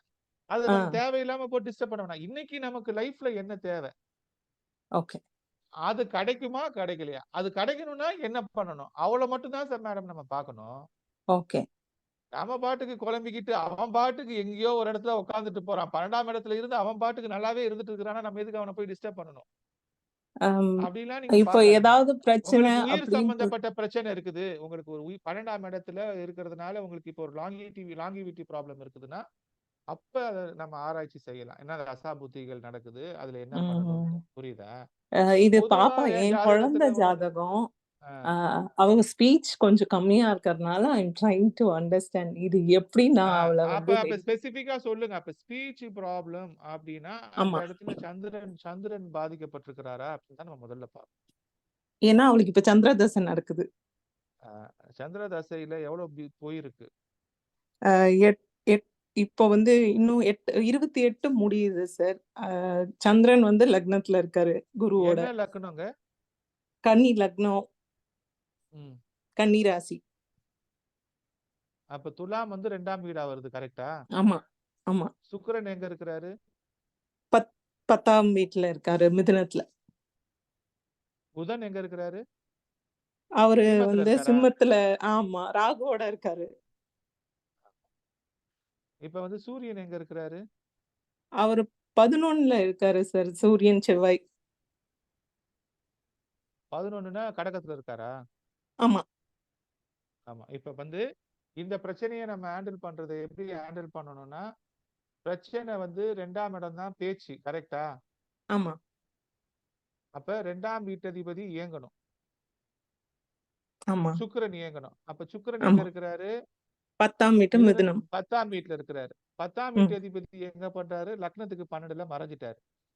அவருக்கு வீடு கொடுத்தவர் யாரு? சூரியன். அந்த சூரியன் 11ல இருக்கிறாரு. அப்ப இந்த இடத்துல செயின் எங்க போகுது? ஃபைனலா போயிட்டு 4 லெவல்ல சந்திரன்ல தான் வந்து நிக்குது. ஆமா. அப்ப இந்த சந்திர தசை முடிஞ்சோடனே உங்களுக்கு பிரச்சனை சரியாயிடும். First correct.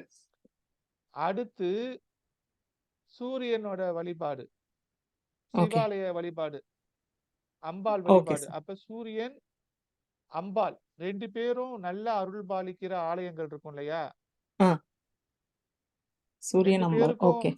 2 பேருக்கும் சன்னிதானம் இருக்கிற ஆலயங்கள் இருக்கும் இல்லையா? ஆமா. 2 பேரும் ஈக்குவலா ஒரே லெவல் பவரோட அர்ச்சனை செய்யற ஆலயங்கள் இருக்கும் இல்லையா?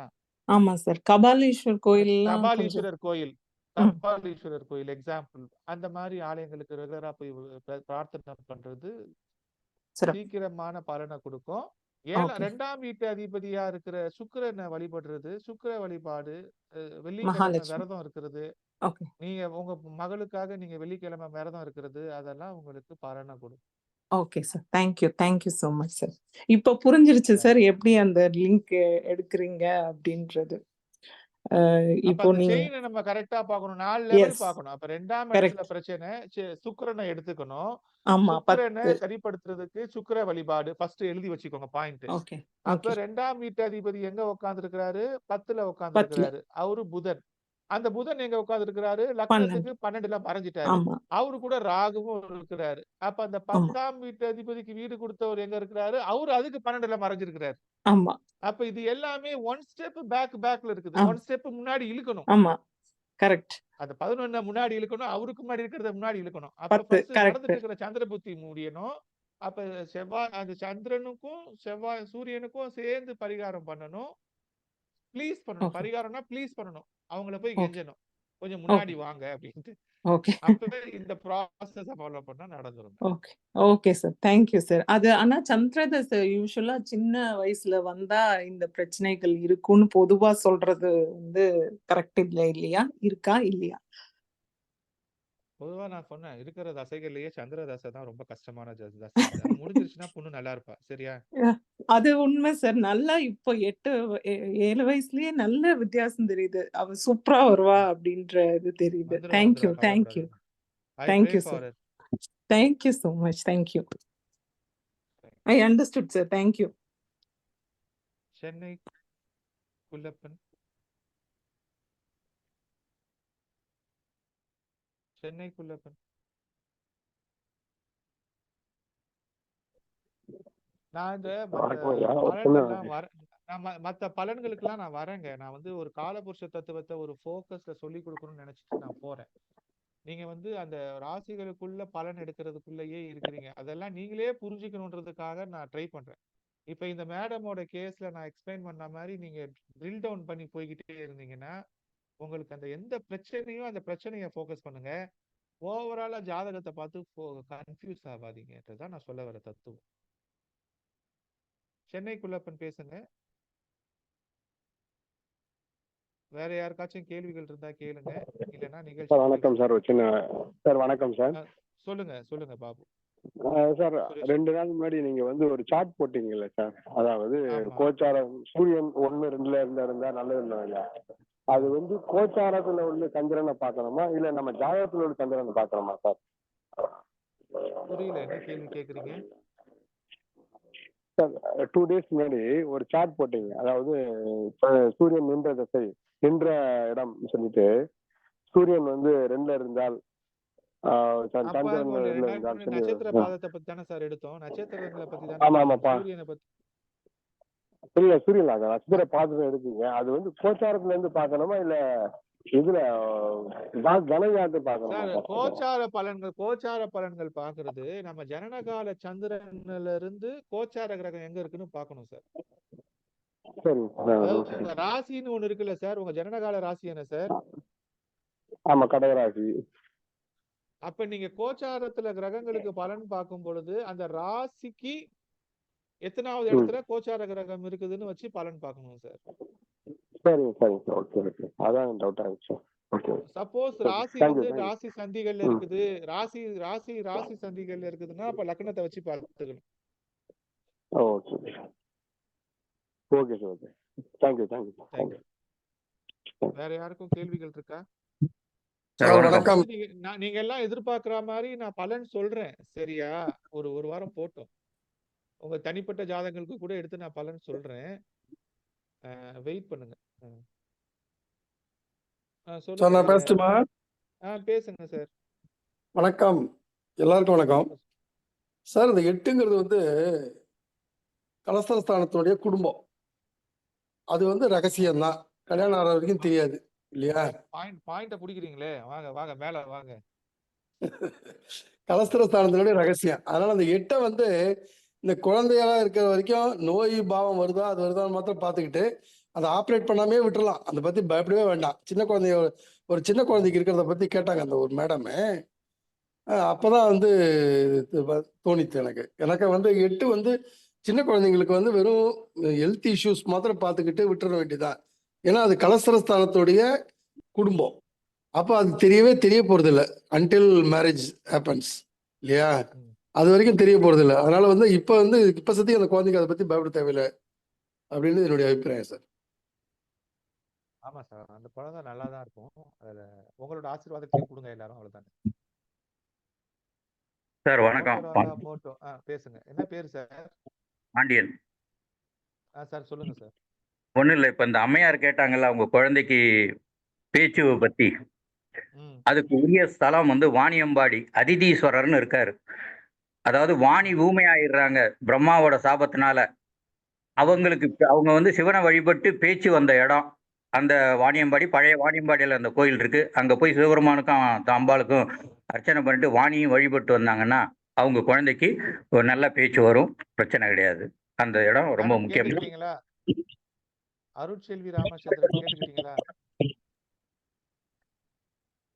அவங்க இல்ல. ஐயா தேங்க்யூங்க. நான் கேட்டுட்டேன். வாணியம்பாடி நான் கூகுள்ல போட்டுட்டு வாணி அண்ட் சிவன் கோயில்னு போட்டுட்டு நான் அந்த அட்ரஸ் எடுத்துட்டு நான் இந்தியா வராச்சு நான் கட்டாயம் போய் கண்டிப்பா பாக்குறேங்க. பாருங்க சக்சஸ் ஆகும். எந்த ஊர்ல தேங்க்யூங்க. பேசுறீங்க மேடம்? நான் கலிபோர்னியால இருக்கேன் சார். Okay, fantastic. அம்மா ஒரு சின்ன ஒரு சஜஷன் உங்களுக்கு ஒரு சொல்லலாமா? சொல்லுங்கப்பா. அதாவது இந்த கோயிலுக்கு போறோம், அப்படி போய் தான் பண்ணி தான் நமக்கு இந்த பரிகாரத்தை எல்லாம் செய்யணுங்கிற அளவுக்கு நமக்கு வசதி, அட்மாஸ்பியர், அதாவது சுற்றுப்புற சூழ்நிலை இல்லைன்னு வச்சுங்க. நீங்க அதுக்காக பயப்பட வேண்டாம். கலிபோர்னியால இருந்து இப்ப இந்தியாவுக்கு வந்து தமிழ்நாட்டுக்கு வந்து நீங்க போய் அம்பாளையும் ஐயனையும் தரிசனம் பண்ணி தான், பேரண்ட நாயனை தரிசனம் பண்ணி தான் இது நடக்கணுங்கிறதுல. நீங்க வந்து உங்க வீட்டிலேயே வெள்ளிக்கிழமை நீங்க சக்கரை பொங்கல் வச்சு நீங்க நேவேத்தியம் பண்ணுங்க கொஞ்சம் லைட்டா. அதுக்கப்புறம் உங்க குலதெய்வத்தை பிரார்த்தனை பண்ணுங்க. பக்கத்துல ஏதாவது கோயில் இருந்துச்சுன்னா அந்த கோயிலையே வணங்குங்க. அதுக்கப்புறம் நீங்க வந்து உங்களுக்கு எப்போ முடியுமோ நான் அப்போ வந்து இந்த உங்க சன்னிதானத்துக்கு வரேன்னு ஒரு பிரார்த்தனை பண்ணிக்கிங்க. பண்ணிட்டு நீங்க பாட்டுக்கு உங்களுடைய அன்றாட பணிகளை நடத்துங்க. நிச்சயமா உங்க குழந்தை ரொம்ப சீக்கிரத்துல இந்த சக்கரை பொங்கல் வச்சு அம்பாளுக்கு அபிஷேகம் சக்கரை பொங்கலை நேவேத்தியம் பண்ணாலே உங்களுக்கு அதுக்குண்டான பலன் கிடைச்சிரும். உங்களால எப்போ முடியுமோ அப்போ வந்து எனக்கு முன்னாடி ஐயா சொன்ன மாதிரி அந்த ஸ்தலத்துல வந்து ஒரு அபிஷேகம் பண்ணுங்க. தேன் அபிஷேகம் பண்றதா பிரார்த்தனை பண்ணிக்கங்க. ரொம்ப சீக்கிரத்துல உங்களுக்கு இந்த பலன் கிடைக்குமா? கண்டிப்பா ஐயா. Thank you so much. நான் என்னால முடிஞ்சது அந்த ஸ்கூல்ல ஸ்பெஷல் கிட்ஸ்க்கு டீச்சரா இப்போ போயிருக்கேன். சோ எனக்கு வந்து இந்த மாதிரி இப்படி நிறைய ஹெல்ப் பண்ணி எப்படியாவது என்னால முடிஞ்சது. ஏன்னா என் பிள்ளைக்கு ஒருத்தவங்க பண்ணும்போது நான் மத்த பிள்ளைங்களுக்கு பண்ணணும்னு நினைச்சு உங்க கஷ்டம் எங்க கஷ்டமா, உங்க கஷ்டம் என்னுடைய கஷ்டம். அப்படித்தான் நான் கண்டிப்பா நினைக்கிறேன். ஐயா. தேங்க்ஸ்பா. Thank you so much. நான் கண்டிப்பா ஃபாலோ பண்றேங்க. தேங்க்யூ ஐயா. சுப்பிரமணிய ஐயா வணக்கம். உங்களை 2-3 நாள்ல உங்க நம்பர் வேணுங்க ஐயா. உங்க நம்பர் ஐயா அனுமதி கொடுத்தா சொல்றேன். சொல்லுங்க ஐயா. சாரோட நம்பர் வேணுங்க ஐயா. நான் நம்பர் சொல்றேன், நோட் பண்ணிக்கங்க. 944 26 097 55 ஐயா. 55. நன்றி. இது ஐயாவுடைய மேடை. நான் வந்து என்னுடைய நம்பரை ஐயாவோட அனுமதியோட தான் கேட்கிறேன். ஆமாங்க. சரி. நன்றி. நன்றி. சென்னைக்குள்ளப்பன் சார், சென்னைக்குள்ளப்பன் நான் கூப்பிடுறேன், நீங்க பேச மாட்டீங்க, அப்புறம் ஹேண்ட் ரைஸ் பண்றீங்க. என்ன பிரச்சனைன்னு தெரியல. கதிரவன் ஐயா வணக்கம். இது ஒரு பெரிய குடும்பமா மாறிட்டு வர்றது ரொம்ப சந்தோஷமா இருக்கு. இந்த குடும்பத்தை வந்து இன்னும் பெரிதாக்கணும். திரும்ப திரும்ப நான் சொல்லிக்கிட்டு இருக்கேன். யாரும் ரெஸ்பாண்ட் பண்ண மாட்டேன்றாங்க. எல்லாரும் வந்து ரெஸ்பாண்ட் பண்ணி இந்த குடும்பத்தை பெருசாக்கவும் இந்த விஷயத்த பெரிய லெவலில் கொண்டு போறதுக்கும் உதவணும். எல்லாரும் முன் வரணுங்கிறது என்னுடைய தாழ்மையான வேண்டுகோள். அவ்வளவுதாங்க ஐயா. Thank you sir. ஸோ வேற யாருக்கும் கேள்வி கேட்கறதுனா நாளை சந்திக்கலாம். நன்றி, வணக்கம். நன்றி, வணக்கம் ஐயா. மிக்க நன்றி.